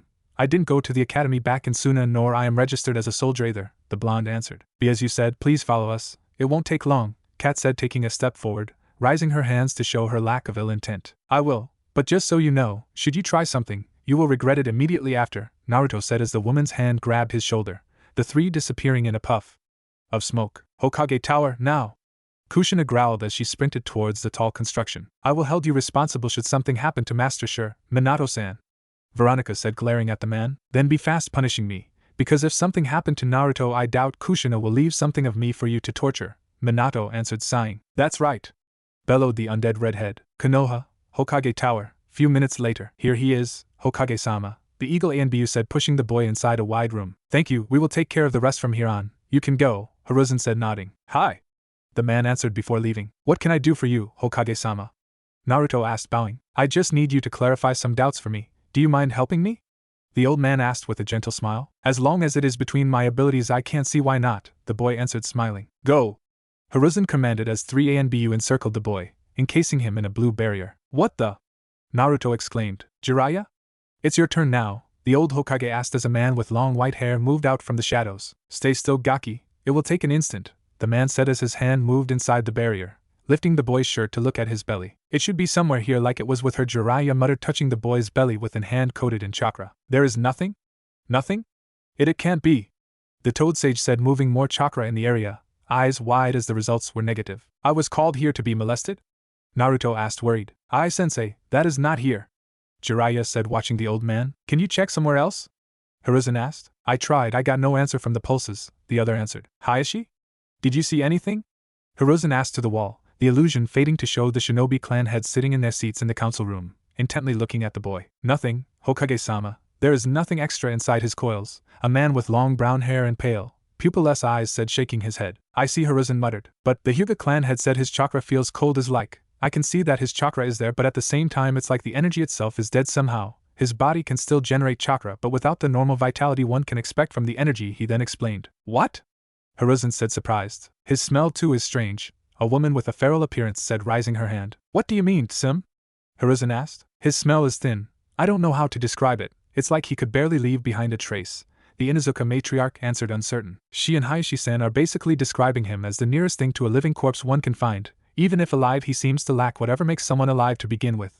And man with sunglasses said with a plain tone. Yeah, what Shibuya is saying. And whatever it is, it's making me feel nervous since he entered here, Some added, nodding. Did something happen while you were growing up, boy? Hiruzen asked in apprehension. Could it be that someone extracted the QB and then used the Edo Tensei to send here the boy to mock us? Orochimaru maybe? The old man thought. If something happened? Naruto asked, curious, barely hiding his amusement at their surprise in not seeing the QB inside him and at the results of the modifications Samadhi did to him. Yes, do you remember losing something? Hiruzen asked, leaning forward. Well, I remember that when I was 6 the man that raised me as his son tried to kill me, Naruto said, telling the lie that he and his parents had prepared just in case, using every trick Minato taught him to stop the others from noticing while keeping an eye on Inoichi Yamanaka, remembering his father's warnings about his clan's mental attacks. And then? Said Yamanaka, clan head asked, narrowing his eyes. Then nothing, I think I smelled something burning in a flash of orange fur, maybe. Then I woke up in Suna. Baronshire found me and gave me some shelter until I found a way to live on my own, the boy answered, but I know that since that day I always felt cold, not even when walking in the middle of the desert, I always feel cold, he then added. I see, sorry for trapping you, we believed you were someone that was kidnapped from our village. I hope you won't hold this against us, Hiruzen said. Don't worry, I would have answered even without the barrier though. I am not a shinobi, Naruto said, nodding. Ah yes. Drop it please. The Hokage motioned to the A and B that rapidly moved away, dispelling the barrier. Can I go now? I would like to eat something before trying to sneak a peek at the exam. My girlfriend is taking part, the boy asked, bowing. Why not? Since we tried to harass you, Hiruzen said, smiling at Jiraiya's fuming face, I think we can repay you with a little help. Jiraiya here will accompany you to eat something and then escorting you to where we will hold the second part of the exam once we know if there will be need to use the tower, Hiruzen then said. Let's go, Gaki. I'll offer you something, Jiraiya said, patting the boy's shoulder and escorting him out. What do you think? Hiruzen asked to the others. He seems to hide something. Probably he knows what happened but was afraid to tell us, Inoichi said. He lied? Hayashi asked. Not exactly, he was withholding some details. While he wasn't telling lies at the same time, he didn't tell the whole truth, the Mind Walker answered. Did you try to enter his mind? Hiruzen asked. I wanted to, but since his chakra was apparently different from normal, I preferred to play safe and stay outside. I didn't want to risk losing myself in a mind one could describe as dead-like, Inoichi answered. That is another strange thing. Any suggestion as to why his chakra feels dead? The Hokage asked. Mendokus probably is a side effect of having the QB extracted, a man answered lazily. Please tell us what you think is the reason, Shikaku, Shibi Aburame asked. Technically, once the Biju is removed, the vessel dies from the shock and the strain on his mind, chakra coils and body. If I have to say, probably Minato added few failsafes to try and stop the extraction from happening. Those must have saved the boy's life at the cost of his fire or life force, leaving him with a cold soul inside, he answered. It doesn't make sense nor appears possible, Hiruzen said, shaking his head. He says that he always feels cold. Is possible for an human to live without a soul? What if by trying to kill him that man released the QB and destroyed part of Naruto-san's soul? It may make the boy an empty shell, unable to feel the warmth of being alive, Chusa Akimichi said. We are starting to talk like philosophers here. I say it's just the shock of the extraction. He doesn't smell like a corpse nor he feels like one. He is just a poor kid that almost died when he was young. We should let him be and go on with his life. If he wasn't trained like a shinobi, it means that he is a simple civilian. High reserves or not, we can't harass him just because he used to contain the fox. He is probably still scared from the knowledge that he had that beast inside. He didn't want us to antagonize him for that. That's why he wasn't telling the whole thing. Let's just concede him a normal life, and once the QB reappears we will worry. It's not Naruto-san's problem anymore, Some said, glaring at the others. I guess you are right. We will keep him under watch just to be sure nothing happens to him. If I have to say, having him living in Suna is a little sad. His parents were from here after all, Hiruzen said, sighing. That is also true. A civilian with low jounin reserves and a truly strange condition the fox left him. It's a pity he doesn't want to become a shinobi, Hayashi said, sighing as well, others nodding at his words. What about Baron Shur? Any information? Hiruzen asked. Nothing, Hokage-sama. The branch member I sent there with the excuse of a meeting didn't manage to see through his hood. Kumiko actually reported, the man chuckling as she entered, saying that our clan's pretty eyes won't work on him since his friends protects him. Hayashi answered, shaking his head. The Byakugan couldn't see his chakra? That's a bad news, Sim? The old man asked worriedly. Nothing at all. I went to the apartment complex with my best dogs and trackers. But whatever that man did, there were absolutely no traces, nothing. No smells, no chakra remains. The whole place was exactly as it was 10 years ago. completely abandoned as even the dust had not been removed. The Inuzuka matriarch answered in disbelief. Shibi? The Hokage tried asking to the Aburaim clan head. It was unsuccessful, Hokage-sama. The bugs me and my clan left in the area near the shop had been returned this morning in a box. Someone managed to completely mummify them, the man answered. You can mummify a bug? Chusa asked curious. Apparently he could. I instead tried to read his mind from outside his shop after asking for a meeting. I struck once he opened the door, Inoichi said, falling silent before the end. And? Hiruzen asked. And my wife found me this morning tied up in our flower shop, unconscious, the Yamanaka clan head answered blushing. It's true that you were also naked? Chusa asked smirking, making the man blush redder. A note said that he had found the attack funny.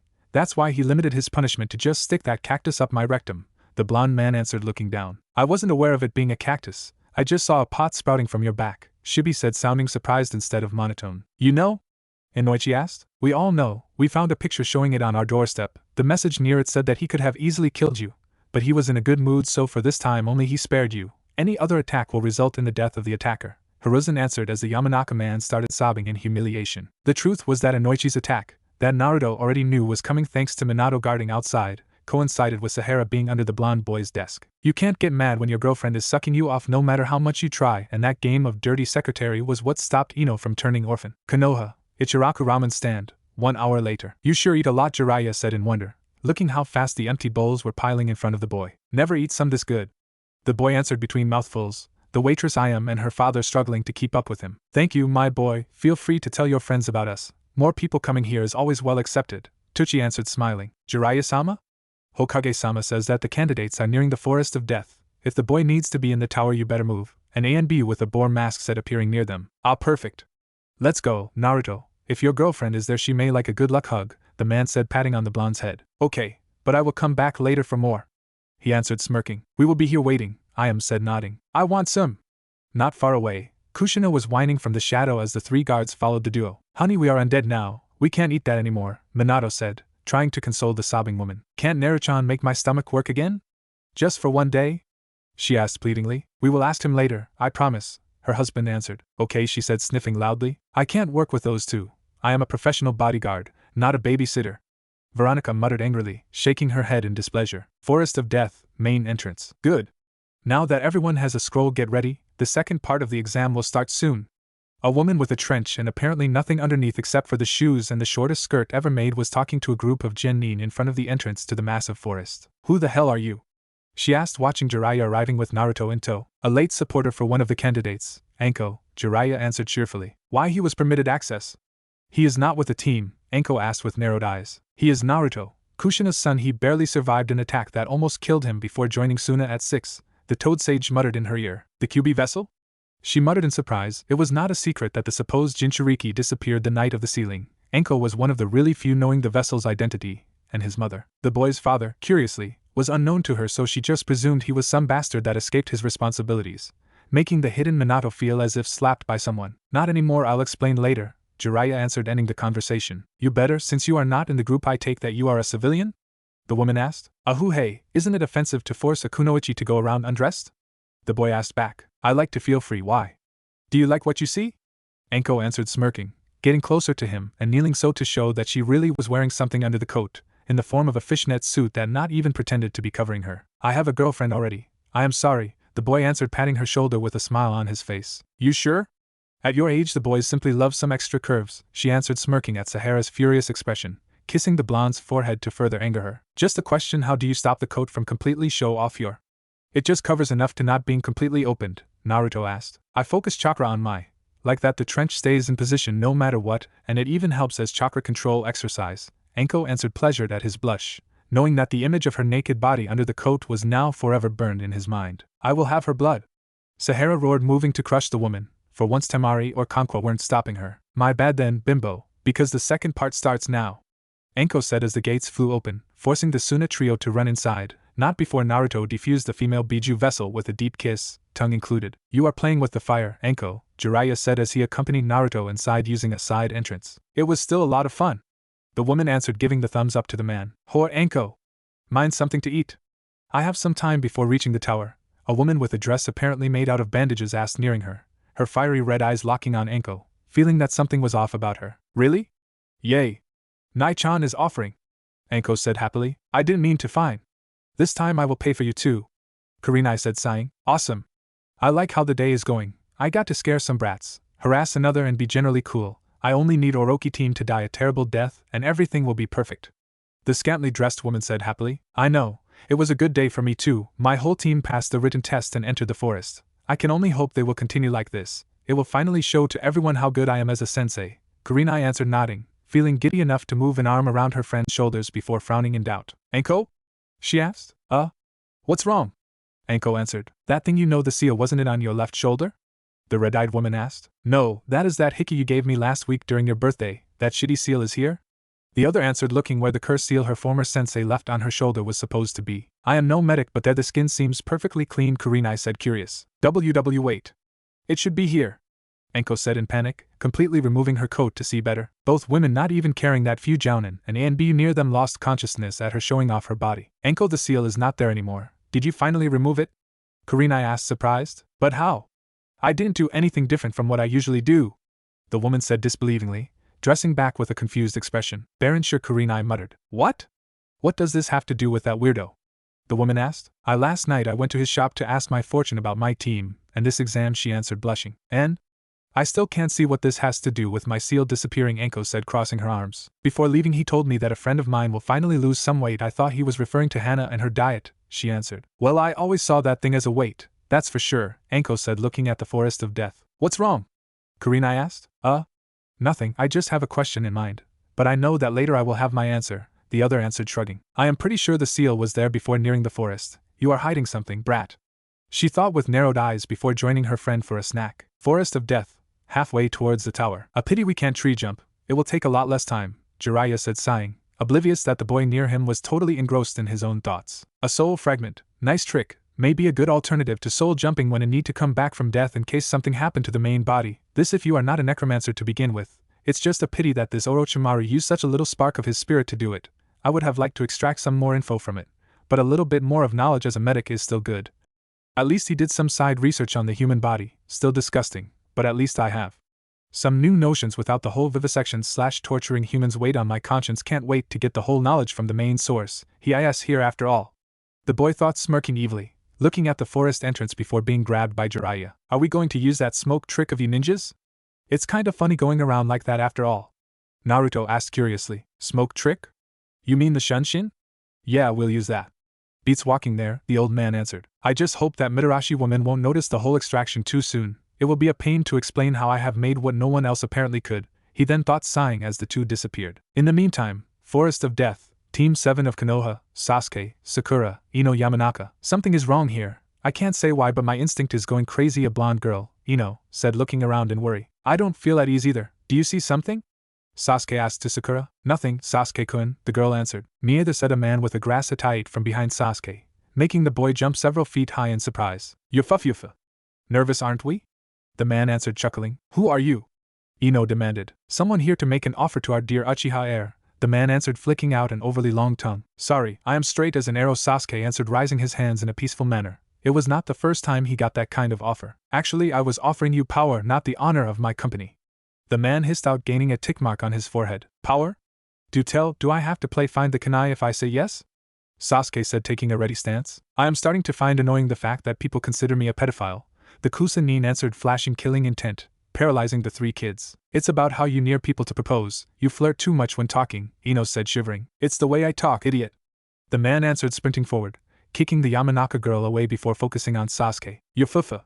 Yes.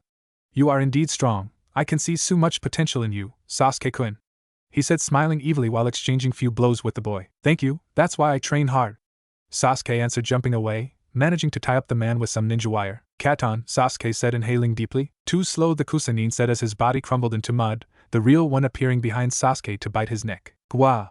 To the man's surprise, a lightning discharge erupted from the scarf, covering his body and shooting him away in a ball of fire. Sasuke Kyuin! Sakura yelled worriedly. Grab Ino and run. We need to reach the tower. Sasuke screamed, pocketing the scroll that fell from the man's pocket. HHHI. Shaking wildly, the pink-haired girl helped Ino to her feet as the three started running on a mad dash. We need to run, that man may return at any moment, Ino said, panting heavily, feeling few ribs cracked from the man's kick. Sakura-chan. A boy wearing thighs yelled, nearing them. Lee! Over here! Sasuke said, helping Ino to stand. What happened? Tenten asked. We were attacked by some strange guy. Tenten he did something and we couldn't move, Sakura said, trembling. Killing intent. To paralyze someone means that he is strong. I can see his chakra. He is still alive and really dangerous. A boy with long brown hair and pale eyes said in disdain. Can you help us? We won't be able to reach the tower otherwise, Sasuke asked. YOSH. I shall protect Sakura-chan with my life. Rock Lee said, giving them a thumbs up, carrying Ino on his shoulders. Lee, we shouldn't, Tenten said. We are all Konoha shinobi. We need to help each other. Lee answered, running towards the tower. Whatever, let's follow him, otherwise he will do something stupid and make us fail, the Hyuga boy said, following his teammate. Niji! Wait! Tenten yelled as she and the rest of Team 7 started running as well. Thanks, Sasuke said. Just because we too have our scrolls, otherwise we would have attacked you, the bun-haired girl answered. That way. There is an ambush in front of us. We will evade them, Niji muttered, making the group evade a team from sound that was awaiting them. They will keep running until reaching the tower without stops. With the mysterious man, as the fire kept burning, the man finally regained some form of movement from the paralyzing effect of the defenses on the scarf. Damn him, what was that? He thought angrily while opening his mouth. From inside the throat, 2 hands grabbed the sides of the mouth, immediately followed by a new body that exited from the man's mouth with an heave-o cry. The face of the Kusanine changed into a deadly pale one with slithered, snake-like eyes. Forcing me to change body. Whoever created that scarf knew what he was doing. If not for that technique, I would have been dead, the revealed snake sage said, watching his old body burn to ashes. I couldn't give him the curse seal, but it's only a minor setback. There is still time, Yufufufu.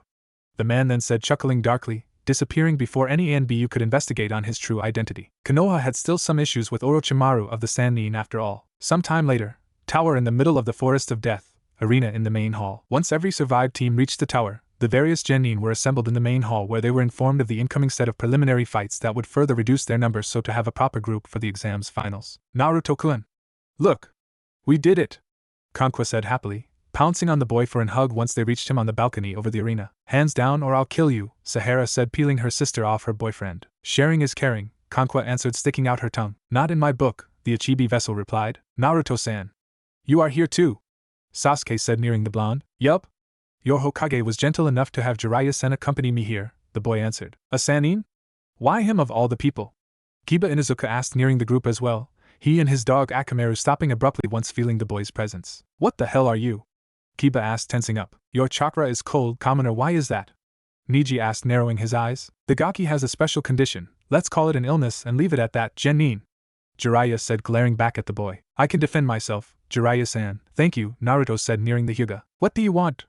Niji asked, sneering. You are the one who believe in fate, don't you?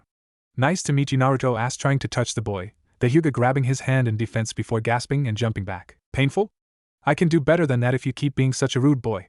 The blonde said, reaching for him again. Stay away. Niji said, attacking the boy with his clan Juken style.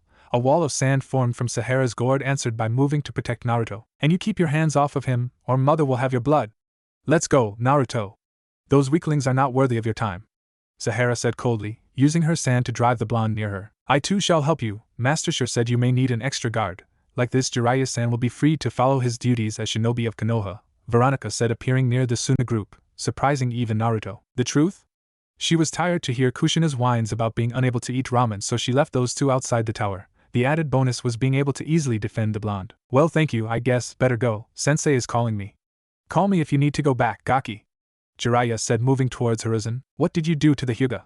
Kankwa asked, whispering as the four of them walked away, with Veronica scanning the room for possible attacks. I used a little bit of pain inducement. I know how to interact with the human body's pain receptors, so I made the ones in that stuck-up brat's arm momentarily light up, causing him an instant of pain, Naruto answered. Ingenious, Sahara commented. I can torture people all I want for hours and hours with that. I only need to touch them and they will feel the worst pain ever conceived. You have no idea of how funny it can be with the right subjects, the blonde said, chuckling, making the other three girls with him cringe. Back with the genin teams from Konoha. Are you okay, Niji? Shikamaru Nara asked. I am now. I think that I just experienced how it feels to put my arm in a meat grinder, the Hyuga boy answered, clenching his fist few times to regain some sensitivity. With just a touch? Kiba asked, surprised. The boy is different. I am both curious and relieved about him not taking part to the exam, Sasuke said, looking at the Suna group. Relieved?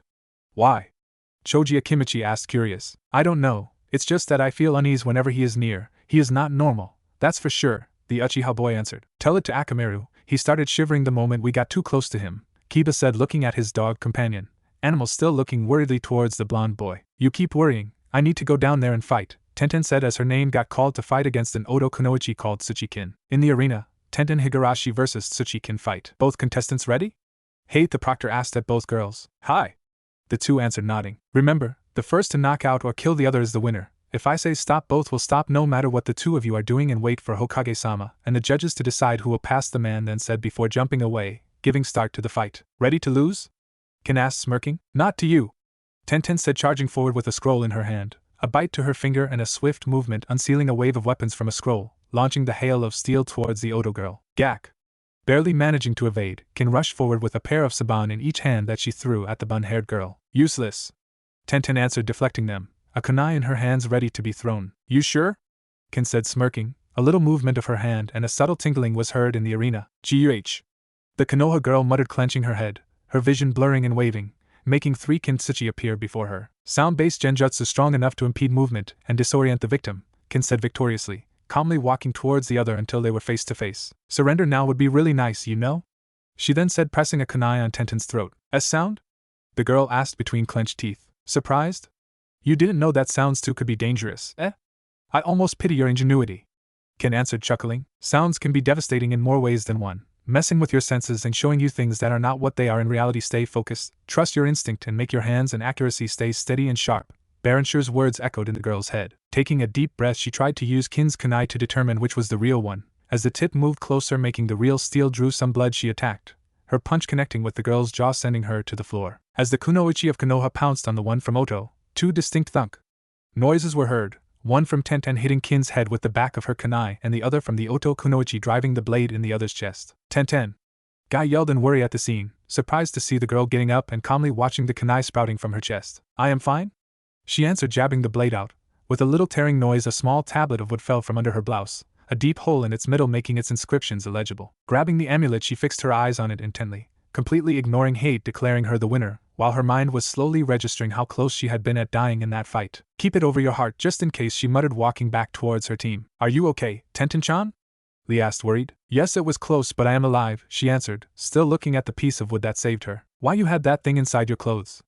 Niji asked. I went to Baronshur's shop. After his counseling, he sold me this, telling me to keep it over my heart. It worked, Tenten answered with a weak chuckle, her hands still trembling. Baronshur?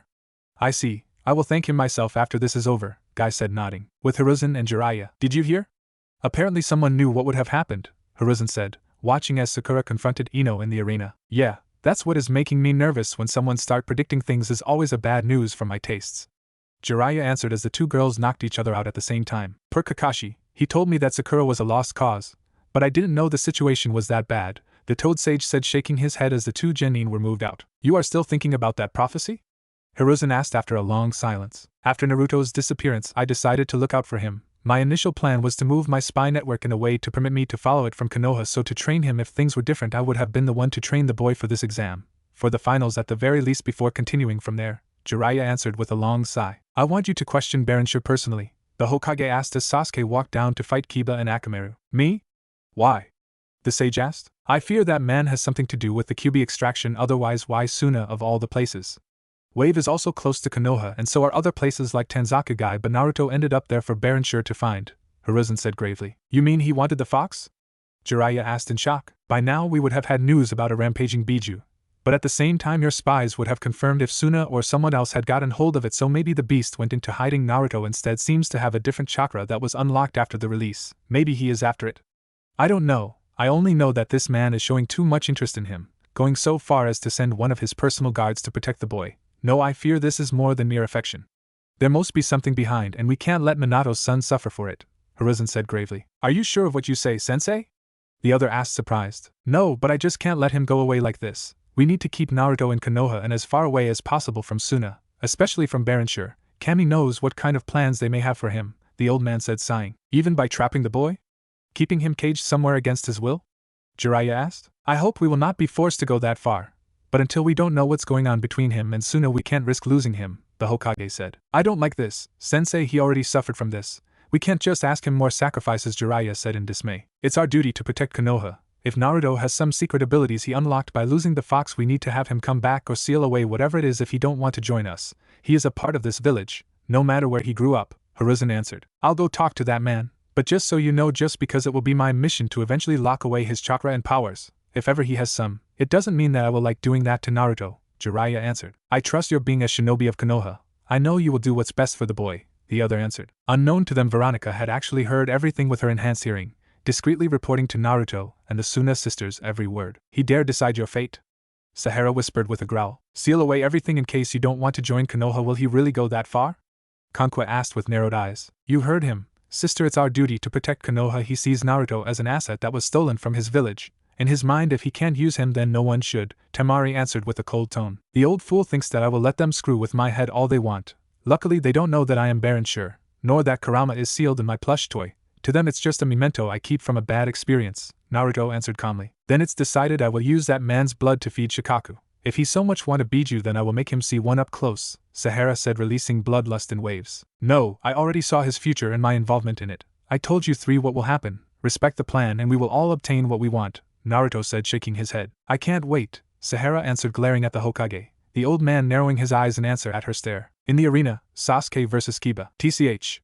It will take more to defeat me, team, Kiba said as Akamaru jumped near him, the Inuzuka boy showing elongated fangs and claws as he glared at his adversary. You know? Between you and Ino, I am happy to have her as a teammate, otherwise I know for certain that one of us would have been dead before now. Your cocky attitude is absolutely annoying, Sasuke answered back, Sharingan ablaze and fixed on the other. Me? Cocky? You are the worst between us. You even started wearing a scarf to be the cool guy. Do you have any shame? Kiba answered, jumping on him, hands moving in a slashing motion to tear flesh away. Actually, I need this for protection, and it worked, Sasuke said, smirking, using his clan bloodline to dodge each swipe, punching Kiba's stomach once a particularly fierce attack left his side open. GH. The Inuzuka boy groaned as he was launched back. From behind him, Akamaru jumped forward in a surprised attack, forcing Sasuke to roll to the side to evade. I heard about that. A sicko tried to give you an hickey and now everyone seems ready to burst from worrying. Sucks to be you, Kiba said as he and the little dog swallowed a small red pill. What's that for?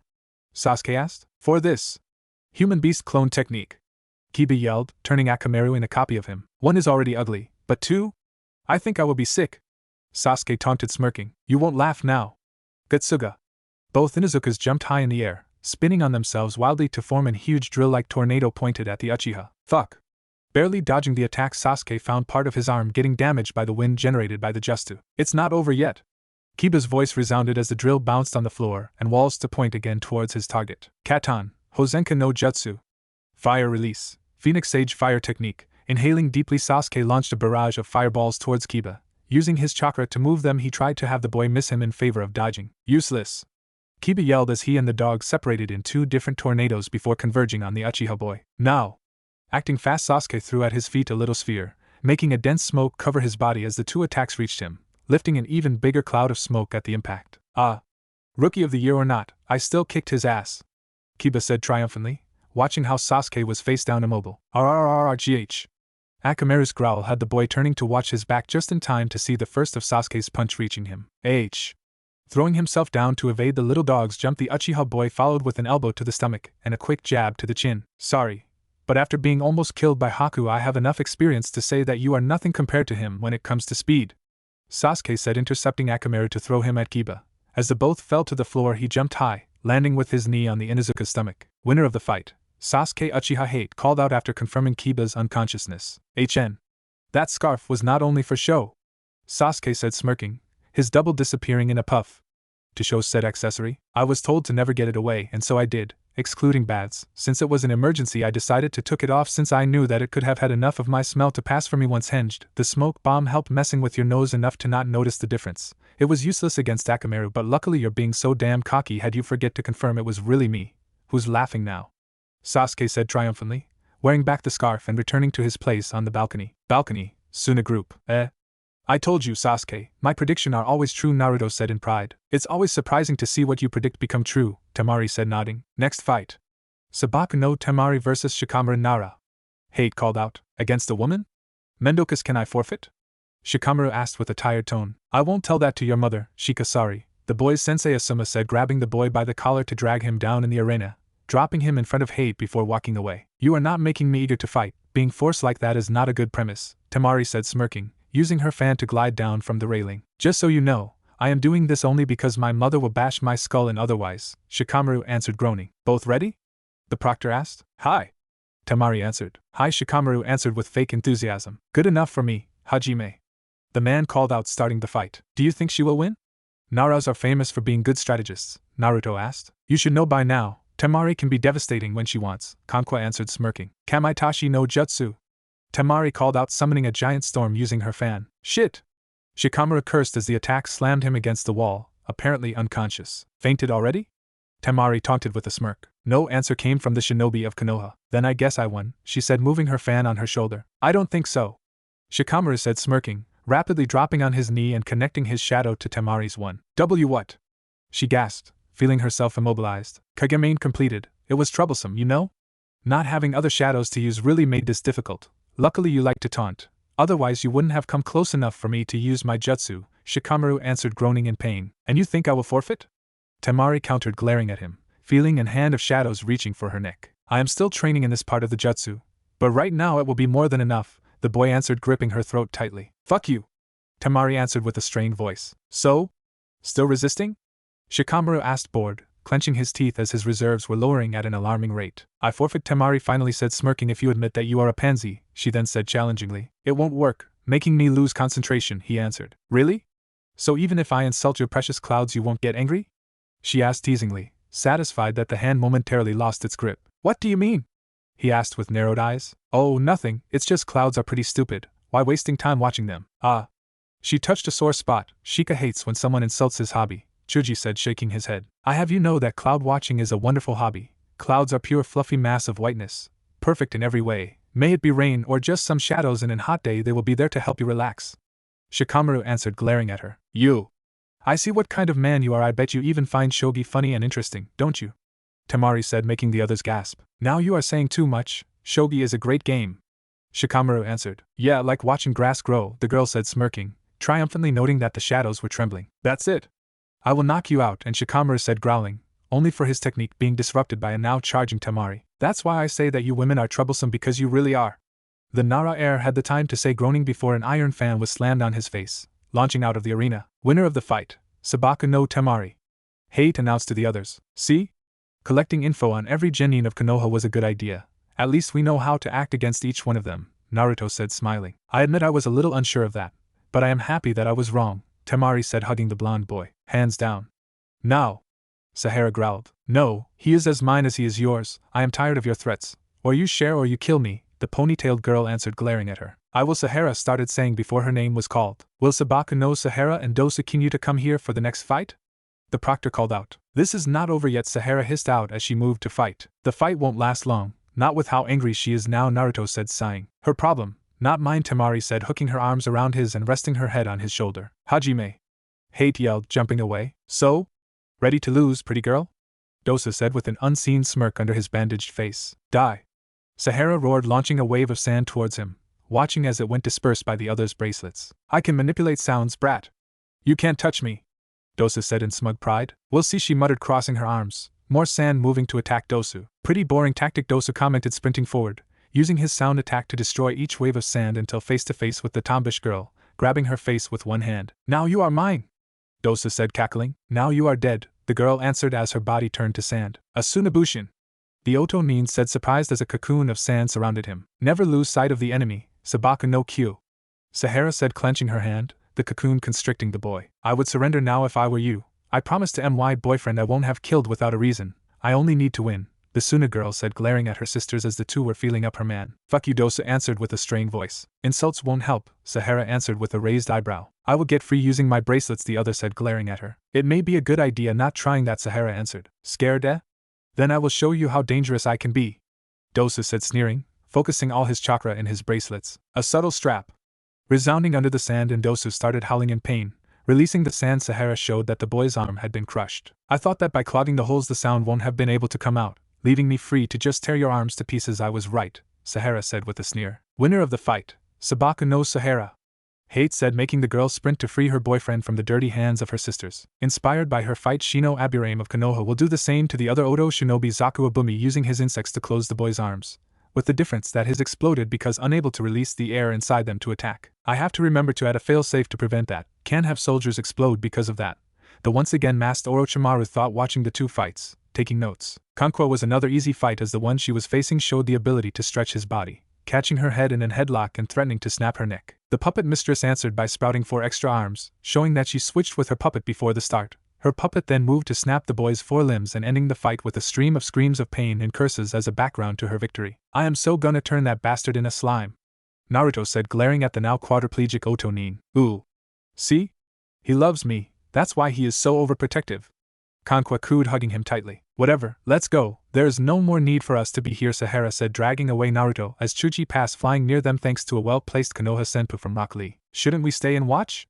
Naruto asked. "He is right, you should wait here until the end," Baki said, nearing them. "Fine, 2 of the 3 sisters," and Naruto said, sighing. Sahara simply glared at the veil-wearing Jounin in silence. Later that night, shop near the underworld. A sharp knocking at the door alerted Naruto of the arrival of a new customer. "Enter," the boy said with his infamous cold monotone voice. "You and I need to talk, Baron Shur-san," Jiraiya said with narrowed eyes. "Yes, I know, your request, if we want to call it like that, was pretty clear even in its simplicity. I want the truth. Humans always seek the truth, not a simple one mind you, but the one with the capital T. So tell me, Jiraiya, Toad Sage and one of the legendary Sannin, student of the Sandaime Hokage, what is the truth you so much want from me?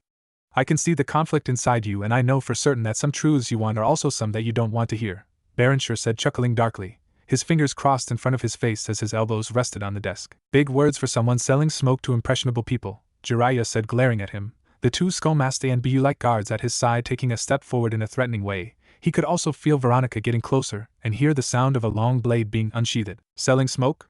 That's how you describe my job? Kind of funny hearing that from someone obsessed by a prophecy made by some old toads," Baron Shur said, chuckling again, highly amused by the old sage's surprised expression. "WW what? How do you know about that?"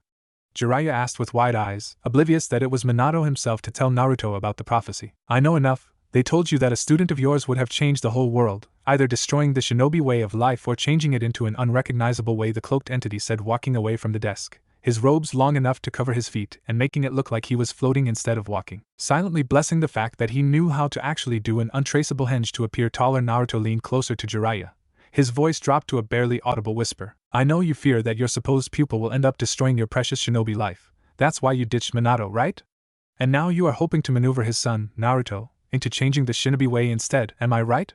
Baron Shur asked. "Shut up!" Jiraiya screamed, jumping back. "Sad, really sad prophecies are certainly set on stone, but someone with enough brain can easily twist its meaning. There is no need to become obsessed over the apparent message of one," the Baron said, sighing sadly. "You don't know what you are talking about," Jiraiya said, glaring at him. "I know a lot of people that did the same mistake you are doing now and choose to obsess over some cryptic words without looking more deeply. The one with the power to vanquish the Dark Lord will born as the 7th month dies and will have the power he knows not. That idiot in particular got pretty desperate because of it, and yet his prophecy did not even give a clear answer about the winner. What a fool!" Baron Shur said, sighing again, taking a little chalk to draw a wide circle on the floor, a pentacle inside it, and several strange markings on each tip of the star. "What are you talking about?" the Toad Sage asked, curious, watching as the man positioned several candles around the circle. "Inside joke of us oracles, something happened several millenniums ago, and still source of laughs," he answered. "What are you doing?"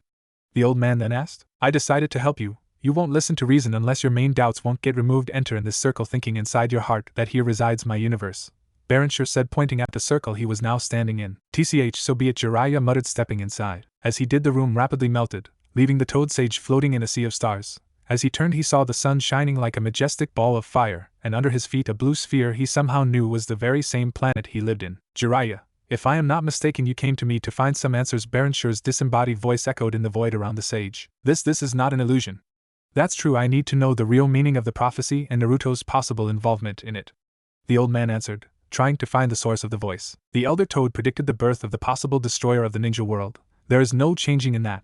The oracle's words are immutable," the voice said darkly. But then the Toad Sage tried saying before being interrupted. "By the way, every matter has more than a single aspect. By weaving we cross a thread with another, joining the weft to the warp and obtaining what we call cloth. If we then pull the threads out of the weft, we will undo what we have interwoven without obtaining anything different. The cloth was undone without being cut or burned, and like this, without destroying and without recreating. The destroyer of the world can become the great king of creation. Why don't you try to see this like that? Creating something new sometimes requires destroying what was there before," the voice answered simply. What's the meaning of that? What can I do to avert absolute destruction? Is really Naruto involved in all this? Was his losing the Kyuubi part of the prophecy too?" Jiraiya asked, looking around frantically, fear resounding in his voice. "You will find the answer inside you," a younger voice said as a young boy walked towards Jiraiya, a cold light in his cerulean eyes. Naruto, Jiraiya said with wide eyes. Maybe yes, or maybe not yet. If you want an happy ending, that depends, of course, on where you stop your story. Pay attention and chose, you or the village? What's easy or what's right? Will you do what your duty demands, or will you follow your instinct and ignore your orders? The choice is only yours to make, Naruto said coldly, shifting into the form of Baron Sure. Wait. You are Naruto? Or you are just messing with my head? Jiraiya asked with a trembling voice. Now go! Baron Sure said, pushing him away and making him fall in an endless void surrounded by darkness. Screaming in absolute terror, Jiraiya sat up, looking around with wide eyes and panting to see that he was in the bed of his room at the village's inn, cold sweat rolling down his forehead while he hid his face in his heavily trembling hands, trying to recompose himself. A dream? He asked at the empty room, his heart still beating fast. It seemed so real. Was Naruto really there? Or was that man trying to confuse me? He asked to the room, unable to understand if everything he saw was real or not. Konoha, shop near the underworld. In the meantime, he should be awake by now, Naruto said, scratching his eyes tiredly. Are you sure it was a good idea showing yourself like that? The QB doll asked from the table. I needed to add some shock to the whole thing, Kurama, otherwise the message won't have reached his brain. He needs to choose between his ideals and Konoha. If he continues like this, he will one day find himself in a situation that will result in his death. Should he remain so blindly loyal to Konoha, then I will need to remove him. I can't risk having this world spiraling into chaos because people like him can't accept the changes this world needs to undertake, the boy answered, getting up, cradling the plush doll to his chest and moving towards the bedroom. You know that after this month there will be the finals and the start of the invasion, Kurama said, sighing. Yes, I know. After that event will be over, the real battle for the shinobi world's future will start. Stopping Orochimaru from branding Sasuke was only the first step. My visions will show us what we need to do. Every time there will be need for us to intervene, we only need to wait and be ready, the boy answered, closing his eyes and sighing. There will be a war? The doll asked. Probably is too soon to say, but I saw the moon covered by a red eye resembling the Sharingan and a huge shadow marching over the world, destroying everything on its path. I don't know what it means, but I know for certain that it is a bad omen, a warning of what will happen if we fail, Naruto answered, getting on his bed. Those visions are not a blessing, but a curse, Kurama said sadly. I know, but if I don't do something with this knowledge, then no one will, the blonde answered, falling fast asleep with Kushina mounting guard near him with a sad expression on her face. She was only hoping that for just one night some vision won't disturb her son, even knowing that his was an ability he could just turn off. Konoha, shop near the underworld. Night before the finals. The three Suna sisters were sitting in front of Naruto as the boy moved from the crystal ball to the cards in front of him with a frown on their faces, the poisonous snakes behind the blonde boy's seat hissing dangerously at every movement of the necromancer. No matter what method I use, I always have the same result. Your father has reached his death. He died few hours ago, the boy said, moving to grab a mirror to position it in the middle of the table. Are you sure? Tamari asked as he lightened some incense. Yes, the boy answered, cleaning the desk to adjust the mirror's position and drawing a circle around it with a chalk and adding inscriptions around it. Lighting 2 candles at both sides of the object, he made every other light source die down before sitting in front of the completely black surface of the mirror. Check again, please. I need to know why he still has to reach the village, Sahara asked with a low voice. I am doing just that, he answered before falling silent. As his eyes dulled in color, he looked transfixed at the mirror. Images flashed in front of his eyes as a snake, image that he finally reconnected to the traitorous Sannin Orochimaru, moved to strike at the Kazekage's back before becoming a double of the man, smiling evilly at the boy as the image faded. The same result. I am sorry, Sahara. The man coming here is not your father, Naruto said, shaking his head as the dim light of the various candles returned in the shop. So I won't have my revenge? The red-haired girl asked with a low growl. If it is of any consolation, I also predicted the killer's death during the invasion. Even if I don't like to act directly on things, I can help you becoming the cause of his demise, the boy answered, putting the mirror back. Can you do that? The girl asked with wide eyes. I saw his death. In a way or another he will die during the invasion. The how or the by who are not important. Even if I don't like seeing you so engrossed in your desire for revenge, I'll help you to find your peace no matter what, he answered. Thank you, she answered, moving around the table to sit on his lap. What about you?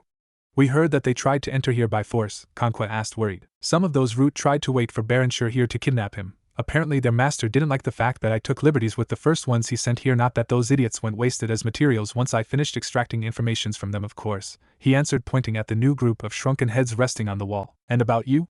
Tamari asked again. Voices about my peculiar chakra are still a secret between the civilians, but said Root Master is apparently between the shinobi side of the council, or even an elder, since he also want dear little Naruto to visit him to undergo some researches to see what all is about, the boy answered, smirking. You know who he is, don't you? Conqua said with narrowed eyes. Of course I know, but since he is my prey, forgive me if I want to be the only one having fun with him, Naruto answered as a blue candle on a near shelf lightened up. Kukuka. Interesting, Naruto said, chuckling darkly. What is that? Sahara asked, curious. A special candle I prepared when I opened the shop the first time. When an appointment with Baron Sure is requested, the purple candle near that one light up to alert me. But when the blue one also light up, it means that Naruto is part of the request. I made it so to know when someone wants to ask me to find or talk about myself, he answered, grinning. And who is looking for you? Temari said with narrowed eyes. The strange proctor of the second part of the exam, dear Anko Mitarashi. Naruto answered, chuckling after looking at the small flame for an instant. She flirted with you.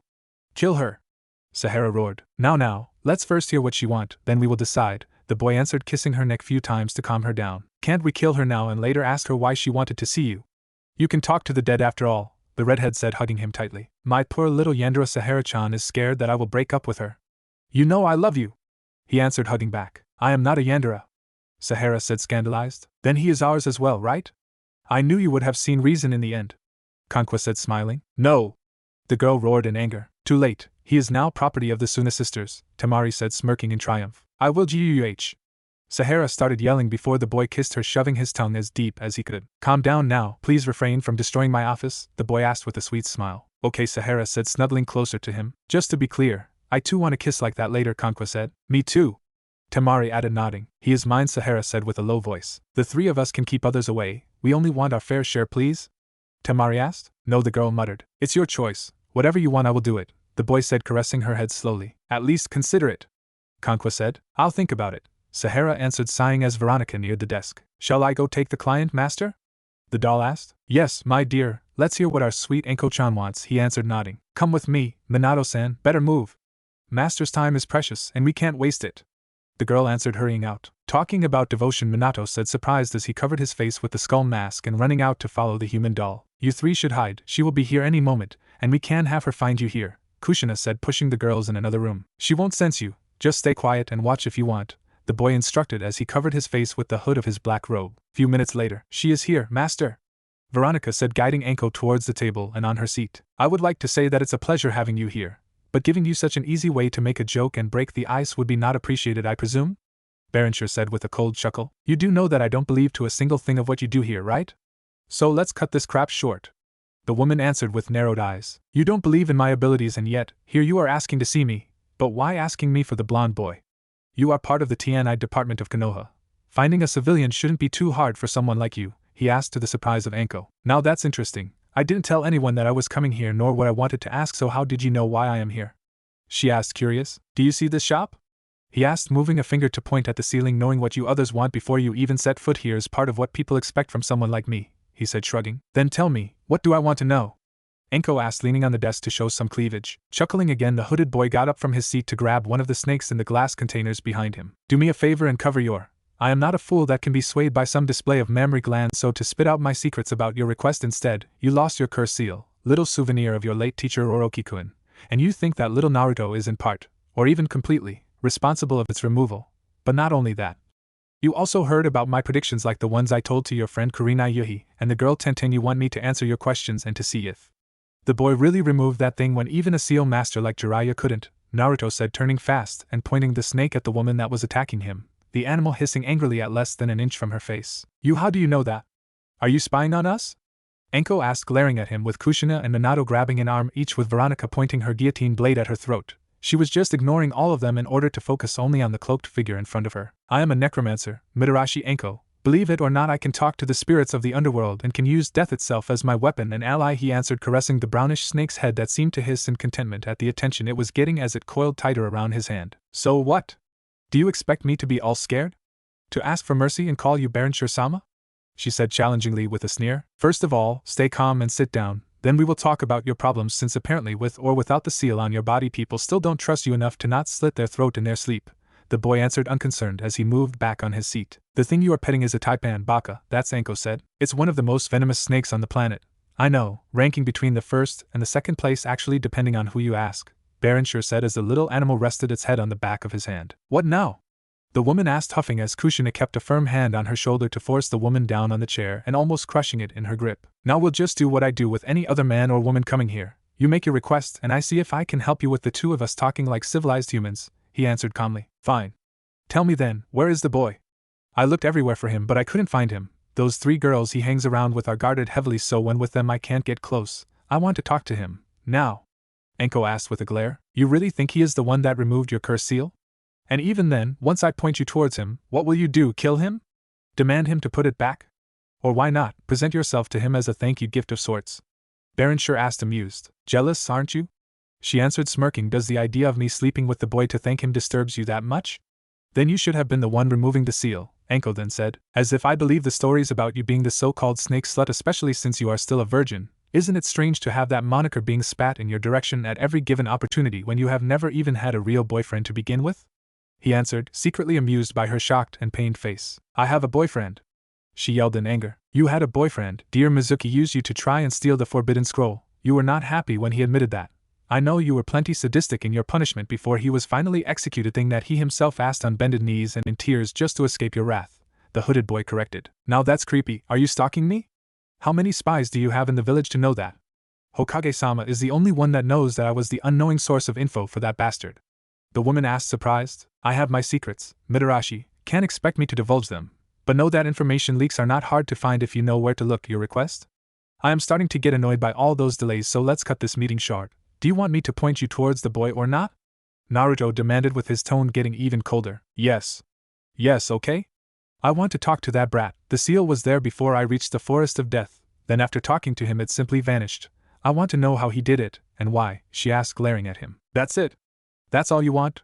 No need to hide the whole truth from me, he asked, curious. And I want to tell him that I appreciated it, and I owe him a lot. More than what he can imagine, she finished with a low whisper and a subtle sob. To tell you the truth, I did that just to sate my curiosity. I could see your soul being almost crushed under it, so I thought that it could have been a good idea. I got some knowledge out of it, and you got your freedom. Some people call it a win-win situation, Baron Sure answered, shrugging. You?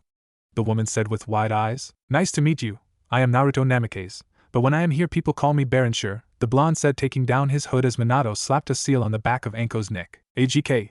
She screamed as the seal sizzled a little before disappearing under her skin. A little precaution, it will stop you from telling to the others whatever happens here. We took the idea from the root ANBU we met some time ago. Sorry, we can't have people going around knowing who my son is or that we are alive, almost alive actually, Minato said, moving with Kushina at Naruto's sides, both taking away their masks to the further shock of the woman.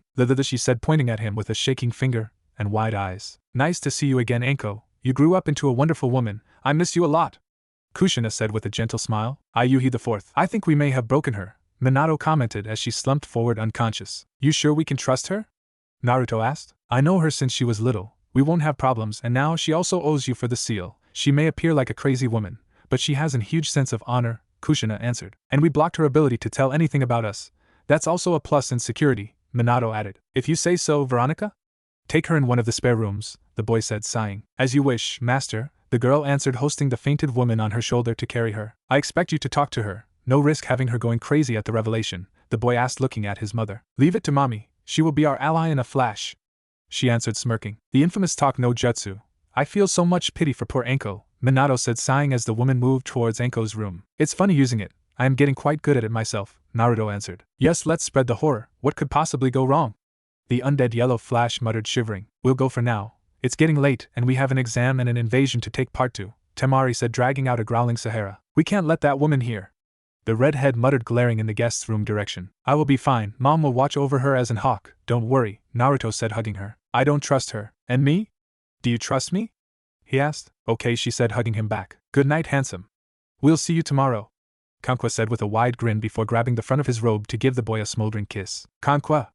Sahara bellowed in rage. Good night, Naruto, Temari said, doing the same. Stop this instant, or I'll kill you both, Sahara said, glaring at her two sisters. Just go already, the boy said, sighing as his girlfriend started chasing her sisters out of the shop while guiding her sand to crush the two women. The Kyuubi doll said, chuckling as the boy carried it towards his bedroom. In the immortal words of the Nara clan, they are too much troublesome to understand, the blonde boy answered, shaking his head. Are you sure that the Kazekage had to die? The fox asked, curious. He was a risk we could not leave unchecked. His thirst of power was making him blind and too daring. Knowing this, it's not so hard to understand that his removal was necessary to bring Suna out of its stalling, have Konoha sign a new alliance with us, and re-establish an acceptable status quo between the villages. We are risking to lose a huge part of our military force and have what is considered the strongest village of the Great Five to permanently put us in their enemy list, adding more troubles to our already crippled state, Naruto answered. I see politics are never easy. We need this alliance with Konoha. Kumo is too far to send eventual support, just like IWA, while Mist is slowly crumbling to dust with their bloodline war reaching its final stage. Even if the leader of the rebels win, it may take them too much time to recover, leaving us alone against a vengeful Konoha. Kurama answered. Exactly. And even if they let us continue be their ally after we attack them, the leash around our neck would just get tighter. No, we need to help Konoha during the invasion, and only then I will personally see to make things easier for us whatever the two daimyos like it or not, the boy answered. It would have been better for them if I was still free and rampaging. I would have made less damages, the fox doll muttered. You'll make me blush, Kurama, he answered with a cold laugh. The next day, Konoha, Chunin exams finals, arena. Why are you following me? Naruto asked without looking back. Well, I owe you for the seal, and Anko answered before falling silent. And my mother talked you into joining us? What about the village? The boy asked. Other than the Hokage and Ibiki, I have not a lot of friends here. Kurenai is the only one other than Yugao to be my friends. I fear that, as you said, somehow the news of my involvement with the Forbidden Scroll became new, and that did not help. And if I join you, it won't mean cutting off any tie with them either, right? She asked, worried. I won't force you into following me. But know this, your Hokage is planning to seal away whatever ability I have as a necromancer and forcefully keep me here until he can be sure I will be loyal to this village. All because I was born here and my father was the fourth Hokage. He is so inside the idea of protecting the village that he can't accept my being happy elsewhere. They can seal you abilities away? The woman asked with wide eyes as the arena drew closer. No, those are powers of the soul, a realm humans can barely understand, let alone influence deeply. You all know how to seal bijus inside someone, but you can't stop them from having their chakra. Even if they seal me somewhere, I won't lose my powers. Luckily my sensei overcame that weakness too before leaving. My soul can't be sealed anywhere anymore, Naruto answered as they entered. Then what will happen? She asked. Jiraiya is giving me a wide berth since after his meeting with Baron Shur that made him unable to stay close to me due to his doubts. Should they still try something, I will just leave. I don't let humans bother me. Humans? You don't consider yourself one? She asked, surprised. Considering what I can do? No, I don't see myself as an human, right, Kurama? Way more than a dirty human, boy, more than that, the Kyuubi doll answered in pride. The greatest biju of them all, sealed in a plush toy and unable even to move by himself. I still can't believe it, Anko said, grinning. You can press me between your tits again if you don't believe. I am just a toy and can't move, Kurama said casually. Stuffed pervert, she answered, glaring at the toy, making the boy chuckle. To put your mind at ease, today Orochimaru will die and Sahara will be the one killing him with my help, of course, Naruto said as a pair of hands grabbed his shoulders. How? When? Where? Anko yelled at an inch of his face as Veronica appeared near her without her gloves, a purple liquid dripping from the syringes like tips of her fingers melting the floor. Calm down, the human doll said coldly. Sahara will try crushing his body. To stop him from running, I will just, Naruto said, whispering something in Anko's ear. Why, you can do that? Really? She asked with wide eyes. Nothing too difficult. Naruto tried answering before a foreign tongue invaded his mouth. Let me watch as he dies screaming in ungodly pain and consider me your new bodyguard and more, she said with a wide smile. Okay, the dazed-eyed boy answered as she guided him to his seat near the Suna sisters. See you later, Anko said, walking towards Kurenai with a deliriously happy smile and a spring in her steps. She is planning something, Sahara said, sitting on Naruto's lap, uncaring of the others watching. She won't have him. He is ours, Kankwa said, glaring at Anko, who stuck out her tongue as answer. Mine, Sahara muttered. Sahara? Temari said with narrowed eyes. Sigh. Ours, the other said, sighing in defeat. You decided to share me? What am I, an object? Naruto asked, offended. I had no other choice, Sahara admitted. Why? He asked. Between them and mother inside my seal, I had to relent as Shikaku too had to surrender. It was either this or killing them all, and then you would have hated me and left me, and I would have been alone, and Sahara said before stopping as the boy hugged her closer. SSSH. I won't break up with you, not after all this time with you. You are addicting, and sadly I am too much hooked now, Naruto said, kissing her forehead. Sadly? She asked, curious. Sadly for whoever will try to come between us, he answered, smiling. That's better, Sahara answered, snuggling closer to his chest. Don't worry, with the three of us you won't need anyone else, Kankwa said, kissing his cheek. I am not as dirty as Kankwa, but I admit that she said the truth. You don't risk falling in love with someone else with us guarding you, Temari said, smirking. Kage booth, with Hiruzen, the fake Kazekage and the other dignitaries. I am happy to see you joining us, dear Kazekage, Hiruzen said with a formal tone and a nod. The trip here was fairly uneventful. I hope that my daughters will pass. I will be displeased otherwise, the man answered. They passed the preliminary fights with flying colors. I say they trained hard, the old man answered, glaring discreetly at the three girls surrounding Naruto. I was surprised to see young Sahara bring here her boyfriend. The two must be very close, Hiruzen then asked with a slight edge in his voice. How much I can't say, the masked Orochimaru answered, bored as Niji Hyuga moved in the arena to fight against Rock Lee. Two of Guy's pupils fighting each other. I wonder how this will turn out, Hiruzen said as his mind kept returning with his earlier meeting with Jiraiya. I talked with Baron Shur. He won't cooperate no matter what we do. I couldn't do anything more than go away. Any attack and things can spiral out of control with Suna. He didn't answer questions about Naruto. He just treated me like a regular visitor of his shop before practically kicking me out of the place, the Toad Sage had answered, sighing. It had troubled Hiruzen immensely, as had the notion that none other than the daughter of the Kazekage had took a liking for the blonde boy, making his recovery even more difficult. But the old Hokage was not excessively worried. He had not survived siege attempts, assassination attempts, shinobi wars, tax inspectors and a divorce with his wife only to be scared by the notion of taking back a wayward member of his village. With Naruto and the Suna sisters, he is planning something, Naruto said, watching as the old Hokage kept looking towards them. Not surprising, he is probably trying to figure out how to have you return here, Temari answered. About the invasion? He then asked, whispering in Kankwa's ear. Talked with Baki. We gave him enough proofs about Dad's death and Odo setting us up to have both Suna and Konoha to cripple each other out, so we will now help the snake hunt and come out as the good ally. Then we'll ask for a meeting with the Wind Daimyo and use the attack as an excuse to once again ask to let us have our share of missions, she answered. Helping Konoha in their time of need should move the Fire Daimyo enough to accept the thing. If he is still not totally convicted, I'll just remember them how many debts both have with Bear and Sure, Naruto answered, nodding. Won't this put him on their bad side and have the two possibly seek out for revenge? Temari asked, worried. To them he is just a guy reading cards and predicting the future. They have no idea how dangerous it is to antagonize a necromancer when he is pissed off, and with the way they are acting I am sure he will gladly show them what happened to the ones stupid enough to attack him. I bet the shrunken heads of their best soldiers would be a delightful decoration for their throne room, the boy answered. I don't think that we will reach that point, or at least I hope that for their sake. When you are motivated you are terrible, Kankwa said, shivering. Oh my! Thank you? Naruto said, smirking as the fight between the Hyuga and the Taijutsu fanatic reached the apex. Arena, Rock Lee vs. Niji Hyuga fight. The two genin were looking at each other and panting slightly, Lee with an amused smile on his face that was mirrored by the scowling glare on Niji. Both had several bruises on their bodies, with Lee holding his paralyzed arm after a fierce hit from the Hyuga boy. We will finally settle down if hard work can beat natural prodigy, Niji-kun, and I won't step back without winning, Lee said in determination. I admire your tenacity, but the chances for you to win are slim to none. You would better surrender, Niji answered, smirking. After seeing you and your cousin viciously beat each other to death, I am surprised I lasted this long. But I will win, the other said, preparing to open the chakra gates. As if I would give you the time to do that, Niji answered, moving forward. In the sensei's boot, in the meantime. Lee! Stop doing that, Niji won't let you open the gates, Mato Guy yelled as the Hyuga moved closer. What do you think, sensei? Who will win? Tenten asked, worried. I don't know, the man answered. You will soon be called to choose. Guy, who do you want to see succeed, Rock Lee or Niji Hyuga? Who has a deeper meaning for you? Who is your pupil? Your star? The words of Baron Sure echoed in his head. I love my students the same way. I won't choose one of them over the others, never, Guy had answered. Ooh-hoo. You can try to fool yourself all you want, but in the end you will choose one. Whatever you like the idea or not, you will find yourself preferring one over the two. It's just a matter of time.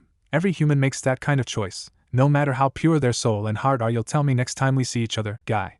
I know you will, he had said, chuckling as the Taijutsu master had stormed out of his shop with a deep scowl. Now the man was finding himself battling with his moral and conscience to not admit how he wished it would be Lee the one to win the match. Back to the fight.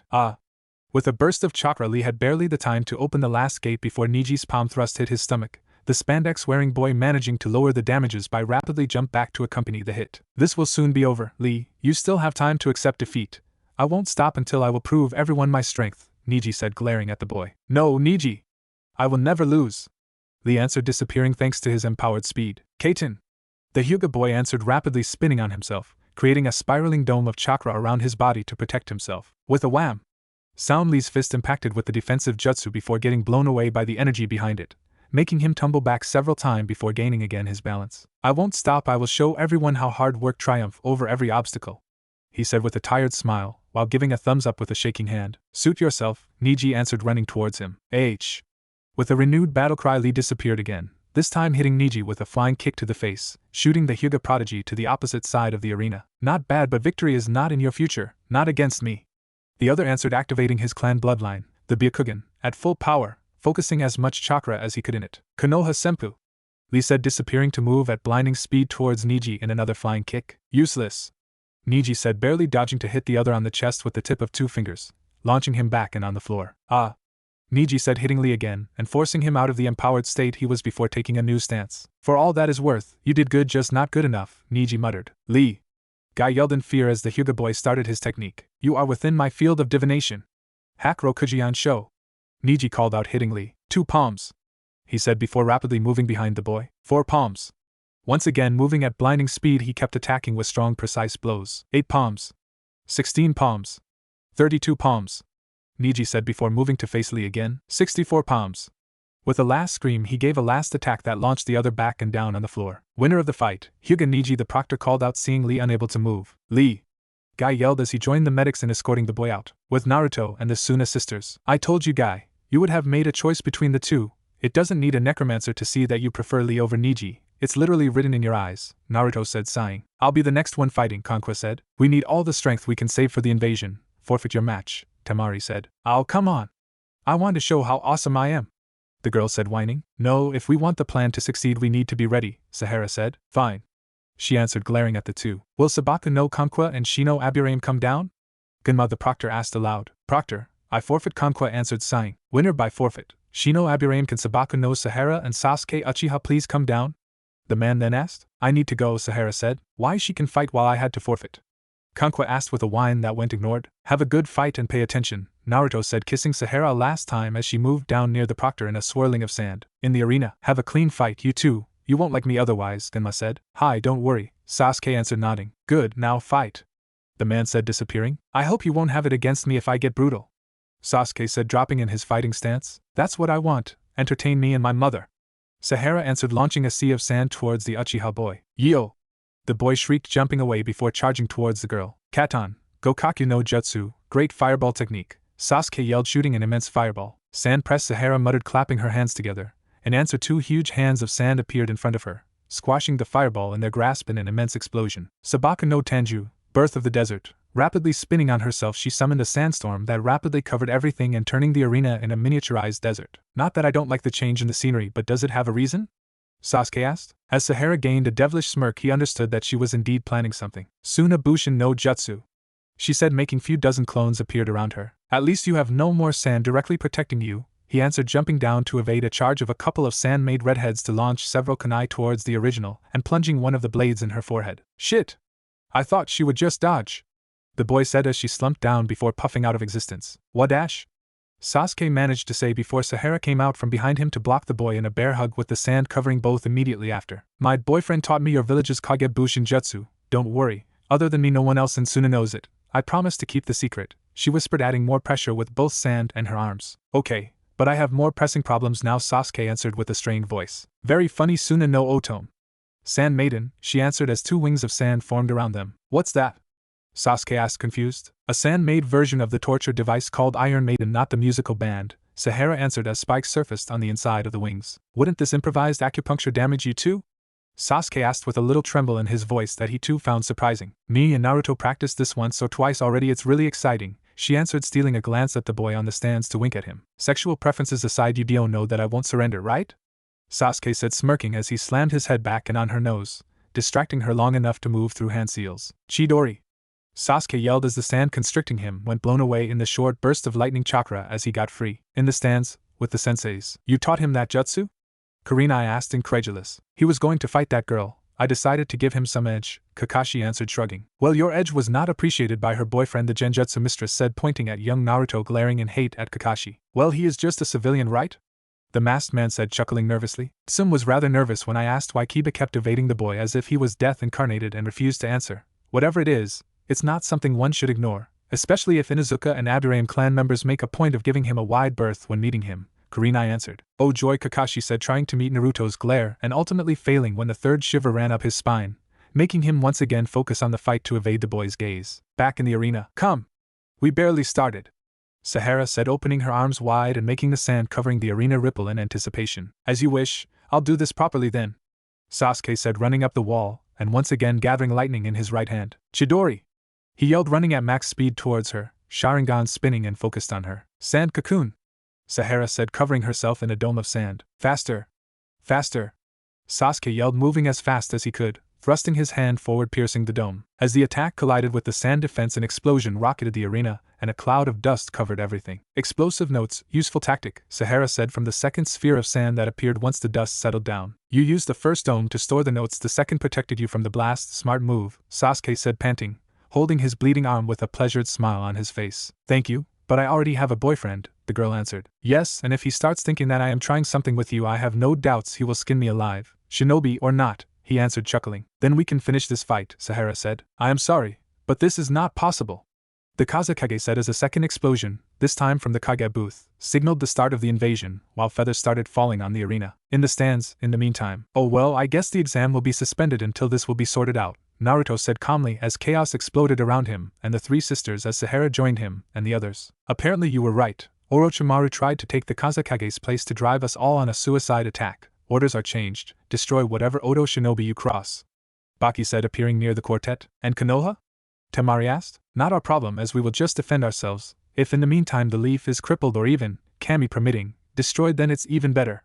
The sensei answered. Beats getting damaged too. Maybe the problems with those bastards will be over if they too can't afford taking all our missions, Kankwa said. You are right, you have your orders. Naruto-san instead will come with me. This is no place for a civilian, Baki said, nodding. That won't be necessary, as I will personally defend him. Baron Shur-sama has already packed and is leaving the village as we speak. You just follow your orders, Veronica said, moving between the boy and the adult. If you say so, move you three. The man ordered before joining the fights. If you three lovely ladies will follow me, I will guide you to our dear Orochimaru, Naruto said, smirking as Minato and Kushina too appeared to flank him. Show the way, Sahara said with a bloodlusted grin. This way, he answered while calmly walking out. Konoha, with Anko and the Konoha forces. Come on. Let's push those bastards out of the village. Anko ordered as she and a group of jounin moved to attack the thickest group of enemies. It's all your fault. It's your sensei attacking the village and guiding the invading forces. Just like with the Forbidden Scroll, you are trying to destroy us. One of the men yelled in anger. What? Don't try to pull that bullshit on me now. Among all of you, I am the one that always gave the fucking best of my abilities to help the village. I am not the bastard, and you all know that. She yelled in answer. Liar! Who else could have helped him prepare everything? Only an insider could give him enough information to have this plan succeed. Another said, trying to attack her. You were waiting for this, don't you? For the right excuse to attack and maybe kill me, right? Anko said, glaring at the group. What one can expect from a snake like you. Just like that Orochimaru, a traitor. The men said, moving closer to her. You know what? Fuck you. Fuck your village and fuck you all hypocrites. I already had doubts, but if I have to choose between staying here and keep listening to you bastards yell insults at me and going away, then I will leave this hellhole. Anko answered, barely keeping rage and tears suppressed. I knew it. You are working for Oto. One of the men said. Actually, she works for me, and hidden Naruto said as Minato moved to kill the men from Oto while Kushina and Veronica restrained the ones from Konoha. Who are you? The leader of the group asked, trying to find the source of the voice. Baron Shur, I came here to take my new bodyguard, the boy answered while Veronica was giving to Anko a skull mask similar to the one used by the boy's parents. It's a pleasure to work with you, boss, Anko said, accepting the gift. So you are defecting to Suna then? One of the others asked, glaring at her. No, I am defecting to Baron Shur. If he lives in Suna or Kumo or even in IWA, I don't care. As long as I am out of here, I am fine. Anko answered. Good, now my friends, please knock those gentlemen out. We have a tight schedule and we can't waste time, Naruto answered. As you wish, Kushina answered, nodding. Perfect. Kakuka. Now let's move to the next voice on the list. I have a young soul to stop from departing from this world before I can finally taste some snake soul, the boy said from his hiding spot in the shadows. Hi, Baron Shur-sama. The group answered as one before following him. Konoha, with Hiruzen and Orochimaru. The old Hokage was trapped with one of his former students inside a purple-colored barrier. While the two kept battling with ferocious might, both couldn't stop stealing glances at the small war taking place outside their confinement, one feeling proud at seeing his own village standing up to the foreign challenge, while the other was seething at seeing his plan not going as he wanted. What's happening? Why Suna is not fighting against Konoha? Orochimaru hissed angrily as he went once again face to face with Hiruzen, the sword in his hand stopped by the old man's staff in a shower of sparks. You underestimated the alliance between our two villages. That's what happened, Hiruzen said, pushing the man back. Alliance? Stealing the greater part of their missions, leaving them with mere crumbs, is what you believe is an alliance. What an old fool. It doesn't matter though. I only needed them to add more chaos to the invasion, but apparently someone discovered the truth and alerted them, the snake Sannin said, sneering. It doesn't matter why you are here. My only goal is to finally stop you, Hiruzen answered, charging at him. Konoha, with Naruto and the undead group. Naruto, Jiraiya said, appearing in front of the boy. Jiraiya, the boy answered with a tiny nod of his head. I need you to, well, I need to. The man trailed off. You are torn between using that seal in your hands to trap me here and letting me go, don't you? You are really considering taking away my freedom just because Sarutobi considers me property of Konoha and ordered you to capture me, the boy answered calmly. You are from Konoha. Your parents were from here. You can't just forget your origins, Jiraiya answered nervously. And tell me, who is my father? And my mother? He asked. I don't know, Sensei never discovered it, the Toad Sage answered, looking away. Liar. Naruto said calmly. I see that Baron Shur couldn't take your head out of Hiruzen's ass. You still blindly follow your orders while ignoring your own heart and instinct, he then said. You don't know what you are talking about. The other yelled. I know who my parents are, you know? But that's not important. I see that turning off your brain and just follow orders is your method to cope with the shinobi life. Isn't that right? You can't have remorses if you just act like a tool of the village. Screw justice, screw ideals, and screw what a young boy may want. Konoha asked something, snapping its fingers, and its precious dogs hurry up to obey. This is how a shinobi village works, right? Naruto said with a crazed smile. Shut up! Jiraiya yelled, charging him. Stay put, old man! Minato said, intercepting Jiraiya's hand with the seal, breaking the old man's wrist to have him drop the sealing tag. What? The Toad Sage said, looking at the masked blonde. Sorry, but I can't let you do that, Kushina added, kneeling Jiraiya in the stomach, making him double over. I hope you are proud of yourself. You just tried to kidnap the son of your former student using the worst kind of sealing technique possible. If Minato was here, he would have just crushed your head for treating his boy like a criminal. You are a disgrace as a sensei and as a man, and human at least recognized to have doubts. You instead, you lowlife, just ignored that to choose the easy way to resolve your problems. You are a coward, a beast. Minato said in disgust, recognizing how brutal the seal would have been in capturing his son by looking at the tag. The same sealing used on the village prisoners waiting for execution. You really tried hard to save me from Suna. Thank you so much for your consideration for my well-being, Naruto said sarcastically while the group moved away. G.U.H. Jiraiya muttered, moving on all four, his forehead resting on the dirty road as he cried for the first time since the Kyuubi attack. To him, the masked man's voice had sounded so much similar to Minato's own that for an instant he believed his former student was there in front of him, berating his choices and disowning him as a sensei and mentor. Looking at the boys retreating back, he could not find in himself the strength to chase the group. The guilt he had suppressed in order to carry out his mission flooding his body and stopping him from doing more than just watching the results of his new mistake. If you are wondering, Naruto said loudly so he could listen. Yes? Jiraiya answered. You would have failed all the same with that seal. Those kind of things don't work on me. Special chakra, remember? My energy is technically dead. There is no life for you to suppress. It is not too late to save yourself, old man. Remember, I know that Baron sure talked to you and whatever advice he gave you is still valid. That man can see far. Don't forget, the boy said. Thank you, the Toad Sage muttered, standing up while nursing his broken wrist. After using a small katan jutsu to burn the seal, he walked away. See to be happy in Suna, because I'll keep an eye on you. At the smallest problem, I'll be there to take you back here in Konoha, Jiraiya said. Mission? The boy asked, smirking. No godfather's duties, village be damned. The man answered sadly. See? You still are worth something. But don't think I will leave Suna just to live here because you are my godfather. I don't trust you. We'll see about that, Jiraiya muttered before disappearing in a shunshin. Will you really considering moving here? Kushina asked. No, I have nothing here that links me to Konoha. I am a citizen of Suna, now and forever, Naruto answered, shaking his head. Let's have a stop to our former house then. At least we won't leave behind anything, Kushina said, hugging the boy. As you wish, cousin, he answered. Konoha, with Tenten and Guy. We need to escort the civilians to the shelters. Pay attention, Guy ordered, hoisting a young girl on his back. What about the others, sensei? Tenten asked. The other genin are helping too. The ones wounded during the finals are already been moved in the shelters as well, the man answered. Okay, come little one, let's go find your mommy, Tenten said, taking the hand of a young kid to guide him away. Move, people! It's too dangerous here, Guy yelled while battles erupted around the small group of civilians. My husband! I can't find my husband! A woman yelled between tears. He will be okay, we will find him once you all will reach safety, Tenten said, trying to calm her out. Konoha scum! Die! A jounin from Oto said, charging the group. Run! Tenten will guide you to the shelters. I'll buy you time, Guy said, tackling the man before grabbing his arm to use it as a leverage to send the Oto nin flying out of the way. This way. Follow me, the girl answered, prompting the group to stick close and follow her. Mommy! Mommy! A little girl called out as she saw her mother get captured. With a thunderous yell, Guy charged the kidnappers, freeing the woman. Go! I'll take care of them, the taijutsu master said, moving between the woman and the invaders. Thank you, she answered before joining the fleeting group to lift her daughter in her arms. Where are the ANBU? There are too many enemies, Tenten hissed, looking around worriedly. Even with Suna unwillingly helping them by fighting the shinobi of Oto, the situation was desperate. Well, a lone kid playing adult by defending some poor civilians, how brave. A large man wearing an Oto forehead protector said, amused, while the three men with him moved behind the small group of Konoha. I may be a genin, but it doesn't mean that I will surrender to you, Tenten answered, glaring at him. It takes me back to when we two were genin. Do you remember Aishin?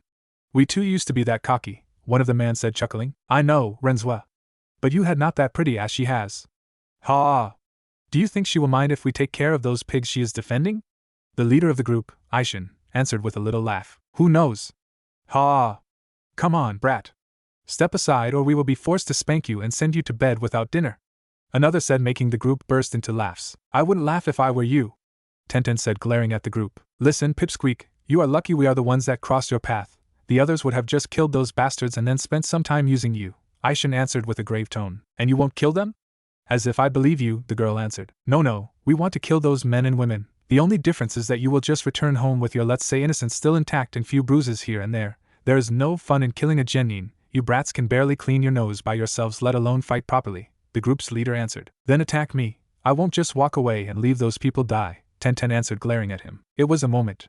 As she parried the leader's kunai with hers, one of the other men threw a volley of blades towards her back. Barely dodging by rolling to the side, she felt an hand grab her ankle to pull her back. A rapid movement of her hand, and the Odo shinobi dragging her found himself without fingers on his left hand. As she managed to get up, she saw the members of the group taking few civilians hostage. No! Wait! Don't, she tried saying before she felt a long blade pass through her stomach and something warm flow out of the wound. Sorry, kid. We both have to do what we are asked. This is the life of a shinobi. Short lives one must spend to its fullest before dying young, Aishin said sadly as with a gentle pull he removed his sword from Tenten's stomach. Before any of those men could move, several little spheres were thrown at the civilians' feet, the pale yellow gas emanating from the breaking of the little objects, making them fall asleep. I find the description quite fitting. A pity though that I need that girl alive and you lot dead. I would have loved to talk about this thing with you, Naruto said simply as Minato and Kushina beheaded 2 of the Odo group's members. I have to kill you. I am sorry, Veronica said, piercing a man with her blade while cutting another in 2 vertically with her guillotine. Barely started working for you and I am already killing bastards. Best job ever. Enko chirped while breaking the neck of the last man. Who are you people? The leader asked, getting on the defensive. My assistants, shall we say, the blonde bot said, appearing behind the man. As he rapidly turned to look at who was talking, he saw a boy's hand pierce his stomach without letting out a single drop of blood. I'll take your soul if you don't mind. I kinda need some extra energy for what I am about to do, Naruto said, taking out a bluish flame from inside the man's chest. No! Wait! I am, Aishin said before falling face down on the street with a scared expression forever frozen in place. Am I dying? Tenten asked. Technically yes, luckily for you your dear mother Paiten managed to talk me into helping you, a cloaked Naruto answered, kneeling beside her with a gentle smile and making sure the others were either dead or just sleeping. Mom? You are Baron Sama? The girl asked with half-lidded eyes and finally see who was under the hood thanks to them being close. Sama? Kukuku, yes I am. Now stay still. I need to stop your soul from leaving and your life force from stop flowing, the boy answered, using the free hand not holding Aishin's soul to pierce the girl's stomach to grab her spirit. A soul for a soul, a man for a man. Life works like this after all. For every death a new life begin. Yours will just start once again, Naruto said, crushing Aishin's soul in his hand while forcing Tenten's back down inside her and making the once again alive girl gasp for breath. Patch her up and bring her somewhere safe with the others, the boy ordered. And you, master? Veronica asked while Kushina hurried up to heal the girl the best she could. I have a snake to catch. Part of my vision showed me something I found really interesting. Before the end I want to see what that was about. Come with me, Enko. I promise you to watch him die when you join the shop near the underworld. And I am a man that likes to keep his promises, Naruto answered, moving towards the area where he felt Orochimaru was. Coming right away, boss. But what about the civilians? Enko asked. Once the others will wake them up they will be too confused to remember any detail. I can't let people get too curious about my powers. The longer I can keep people away from the truth the better. Like that I'll have more time to prepare to defend myself, Naruto answered. Wait. Does this mean that I owe you my life? Does this makes me your servant? Tenten asked while leaning on Minato to walk. No and no, I followed your mother's request. Nothing more and nothing less. Feel free to live your life as you wish. I don't mind, the boy answered. And you? You always ask for something in exchange of your services. What have you took for saving my life? She asked, worried. When your time will come, for real this time, your soul will return to me and I will be the one to decide if you move on or remain in the world of the living. I won't decide if you will go to heaven or hell. I like to leave the choice to the ones that have more experience in that field. Unless you piss me off in some way, then I will gladly tear off your soul of your body and exile it in the deepest pits of hell. Uncaring of whatever good you did in life, Naruto answered. So I am your slave? Tenten said, paling. No, I am just the new owner of your soul and you can do whatever you want with your life. I won't force you into anything. Now go. You need to rest, the boy answered. Thank you, she said, letting the 2 masked undead guide her to safety. She may tell everyone who you are, you know? Enko said as she and the boy sprinted towards Orochimaru. That's the good thing to own her spirit. I can stop her from telling the truth. Not even the Yamanaka clan will be able to extract information out of her, Naruto answered, smirking. Cool, the woman said. Dark arts, they give you a lot of freedom, he said, chuckling. Konoha, with Hiruzen. The old man was watching in despair as 3 coffins rose in front of his ex-student Orochimaru, the writing of first, second and fourth making him momentarily back off in realization. What's wrong, sensei? Scared of facing some old faces? You should be happy to see them once again, the snake Sannin said with a laugh as the 3 lids opened. So someone used my jutsu, a man with gray hair and blue armor said with only a bit of surprise marring his voice. Yes, brother, but whoever used it he failed to call one of us, the man near him with the brown armor said, watching as a corpse fell from the 3rd coffin. I don't know why I couldn't call the yondaime, but I think that the 1st and 2nd would be more than enough keep you occupied, isn't that right, sensei? Orochimaru said, showing 2 seals. Hiruzen, you look old. Has life treated you well?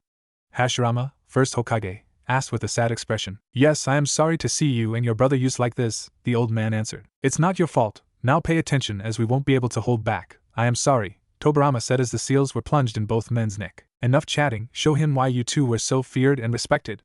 The snake Sannin ordered as the two summoned Hokages charged forward. I am sorry, Yanime, Hiruzen said, twirling the monkey summoning clan boss staff form to stop a kick from Tobirama that still managed to send him flying back. Ga! The old man said, struggling to stand up. Mokutan Hijitsu, Jukai Kuten.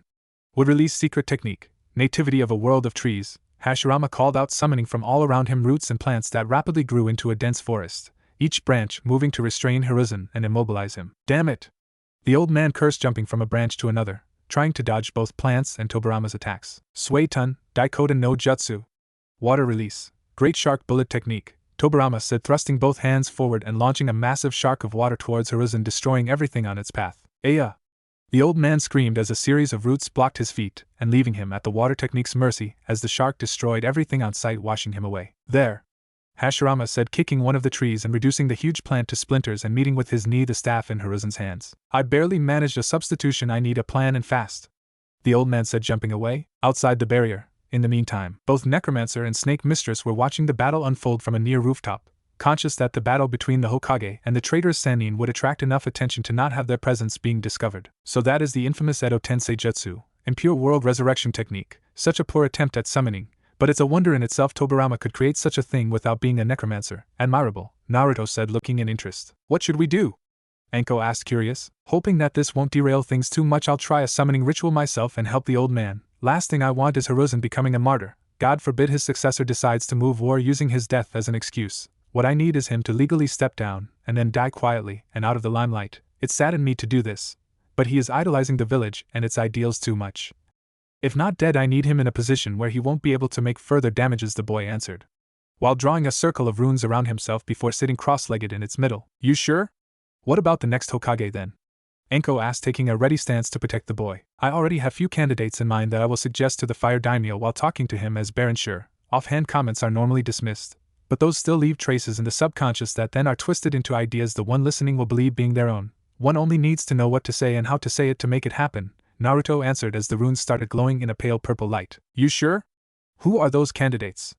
Anko asked, shivering at the cold air that started circling around them. The first one I have in mind is Tsunade Senju. She is not interested in the position if I trace the right profile of her, but I am sure that once I am done she will personally demand the position. She is a woman with heart and head in the right places. Detractors and conspirators will have a hard time treating her as a pawn, and since I am aiming at maintaining the status quo of the elemental nations, I will also be forced to be more direct in my interventions very soon, but I already accepted. This is my mission, the boy answered as his eyes dulled in color, and his head leaned back once he entered a status of trance. Normal people move wars to change things, he instead will be the only one to decide who is in power, and who dies while acting as a puppeteer from the shadows. I don't know which one is the creepier option, Anko muttered, shivering again. Back to the fight. Katon, Karya Endin! Fire Dragon Flame Bullet! Hiruzen yelled, launching several huge fireballs around him and covering the area around him in fire. Good. Like this I should be able to slow down the trees and at the same time stop Tobirama from using the air's humidity for his Suetun jutsus thanks to the heat. I just hope that this will buy me enough time to stop them, the old man said as the two resurrected Hokages jumped him. Mokutan, Sashiki no Jutsu. Wood release, cutting technique, Hashirama yelled, thrusting his hand forward to launch a long spear of wood towards Hiruzen. Ugh!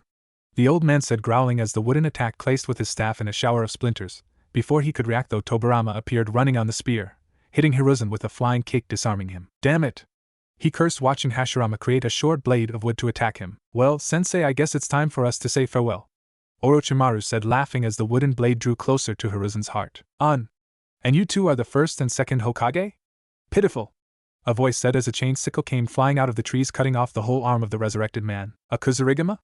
That voice, Hiruzen said with wide eyes as the blade was pulled back towards its owner as he walked out to show himself. He was a rather muscular man of average height with long blonde hair reaching down to his back and a prominent scar on his right cheek. He had unusual eyes that displayed dark sclerae and light-colored irides. He had a dark hat on his head and his lower face was mostly obscured by a helmet-like respirator that featured 2 filter cartridges. The upper portion of this mask bore the symbol of Rain Village and was mirrored by 4 indentations on the part covering his mouth. His attire consisted of a loose wetsuit-like outfit accented by bandages wrapped around his wrists and lower legs, a flak jacket with swirls on the chest plate, standard shinobi sandals, and a dark cloak that reached down below his waist. Underneath this wetsuit it could be seen a dark, short-sleeved, midriff shirt, which exposed just his lower abdomen. Hanzo! Orochimaru yelled in disbelief. Impossible, Hiruzen muttered, watching the man believed recently dead appear there in Konoha and somehow back into being as young as he probably was when he faced Tsunade, Jiraiya and Orochimaru back in the war. I was called here by him to help you, just so you know that I have no choice in this, so take your weapon, close that mouth and fight so I can go back to rest in peace. Hanzo said, kicking the staff near Hiruzen and glaring at both Hashirama and Tobirama while the first regrow the lost limb. Him? Who is the one calling you? Who else knows the Edo Tensei? Orochimaru asked in anger. I was forbidden to say, but know that it was not a jutsu that called me here, it was someone far worse and darker, the masked man said, charging Tobirama while rapidly twirling his Kuzurigama, putting so much strength behind the attacks to clearly cut in half the immense trees littering the place. Whoever it was, he must have also gave him extra power. Well, I am not one to look at a gifted horse in the mouth, Hiruzen said, flying through hand seals just like the first Hokage was. Katan, Goryoka no Jutsu. Great Dragon Fire Technique. Focusing as much chakra as he could muster, Hiruzen launched 4 dragon-shaped fireball towards the wood user with a sense of sadness permeating his spirit as he watched the fire move rapidly towards his old teacher. Mokutan, Senryu Hashira no Jutsu, Thousand Dragons Pillar Technique, Hashirama said, thrusting both hands forward, as his arms got covered completely by wood. 2 long pillars went shot forward before splitting into thousands of dragon-faced spears, meeting the huge fireballs midway and dispelling most of them in a giant explosion, while barely dodging the ones still moving towards him. This is no good. Whoever summoned Hanzo is making this too complicated, Orochimaru said with a sneer. I will be forced to take part in this myself. Luckily some hard work never scared me, he then said, sighing. Orochimaru-sama. A man with an Oto forehead protector yelled from outside the barrier. What do you want? He asked. We are losing terrain. Suna betrayed us, and between them and Konoha we are getting exterminated. The man had the time to say before the ANBU around the barrier captured him. Wonderful. Just wonderful. This is drawing out too long, and soon the whole force of Konoha will be here to help the old man. At least the barrier is still strong, Orochimaru said, snarling. It was in that moment that the whole arena, he and the others were undecided, to spontaneously collapse on itself, helped by Minato, Kushina and Veronica that covered every wall of the floor under Orochimaru's group in explosive notes, and doing what fire, water and Wujutsu couldn't, making the 3 resurrected warriors. A snake Sannin and his 4 bodyguards and an old Hokage fall through several floors thanks to the overpowered explosion. Maybe we overdid, Minato said while beheading a boy with 4 arms. Nah. It was awesome, Kushina said, grinning while cleaving a rather big-boned boy in half. What about the girl? Veronica asked, distractingly dicing into pieces a 2-headed boy with her blades. Capture her, we'll see if she can join us, Kushina answered. Willingly? Minato asked, curious. Those are details, she answered. Few floors below, with Orochimaru. What happened? A confused Sannin asked, getting up on shaking legs. Guh. Hashirama moaned as he and his brother were impaled on what looked like to be hands made of shadows, while Hanzo was already rotting away and turning to dust. What? Orochimaru said with wide eyes as another pair of hands pierced the 2 Hokage's torso to take out a bluish flame-like light. I will keep those if you don't mind. Who knows when 2 powerful souls such like theirs may be useful for my plans. A smirking, and still cloaked, Naruto said, walking out of a near shadow with a skull-masked Enko behind him. You are that fool, Baron Sure. Orochimaru said, growling. Nice to meet you. Do you want me to read your future? I can do that for free since I won't have problems predicting that you will be dead in a matter of minutes, the boy said, chuckling while trapping Hashirama and Tobirama's souls inside 2 spheres of glass before pocketing them. Me? Dead? You are such a naive idiot. I can't be killed by some cloaked buffoon, the Sannin said, sneering. I won't bet on that, Sahara. He is all yours, Naruto said as sand erupted around Orochimaru to trap him. What? The Suna brat? How? He asked, surprised. I can manipulate souls. Orochiko and I can hide one if I want to, especially if the one I am hiding is willing to let me manipulate their soul, Naruto answered as the sand started constricting. Snake Sannin, you killed my father and took away my chance of revenge for all the pain and sorrow the man caused to me and my family. For this I will kill you and feed your blood to Shikaku and my mother, Sahara said, rising her hand towards the trapped man. It was nice meeting you, Orochiko, and a pity you will go away so soon, Naruto said, smirking while patting the man's cheek, subtly absorbing his soul without being seen by the girl. Farewell, Orochimaru of the Sannin, Sabaka no so.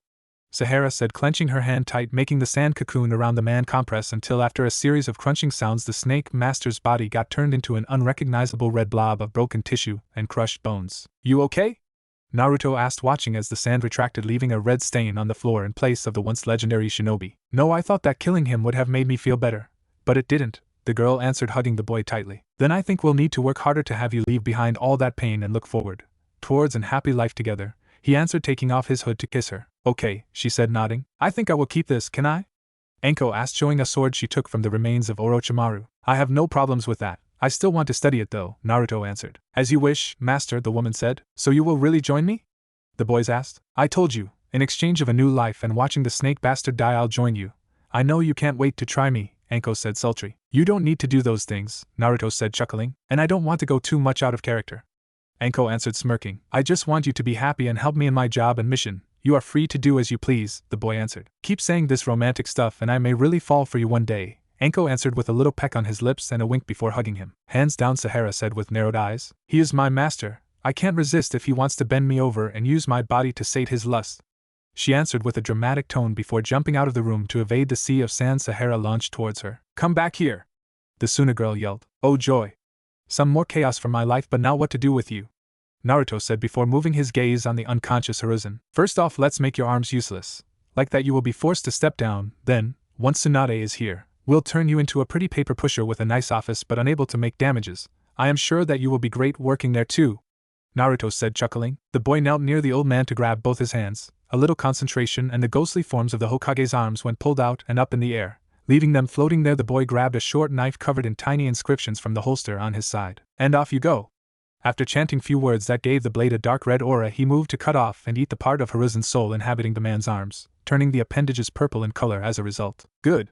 Soon the A and B will be here to help you. To them Orochimaru will be the culprit of this, and this will also help me convince the Fire Daimyo to have Tsunade remain in Konoha as Hokage after healing you. Luckily I have enough dirt on the medics to have them say how bad it would be for you to stress too much. Everything is ready, Master. Sure. 3 of the 4 guards are dead and the corpses collected while the girl is immobilized and ready for experimentation if you choose to use her as specimen, Veronica said, appearing near him with both masked parents, a red-haired girl tied up and hosted on Minato's shoulder. That was unexpected. I am not one for human experimentation unless it's about using an unpaying client.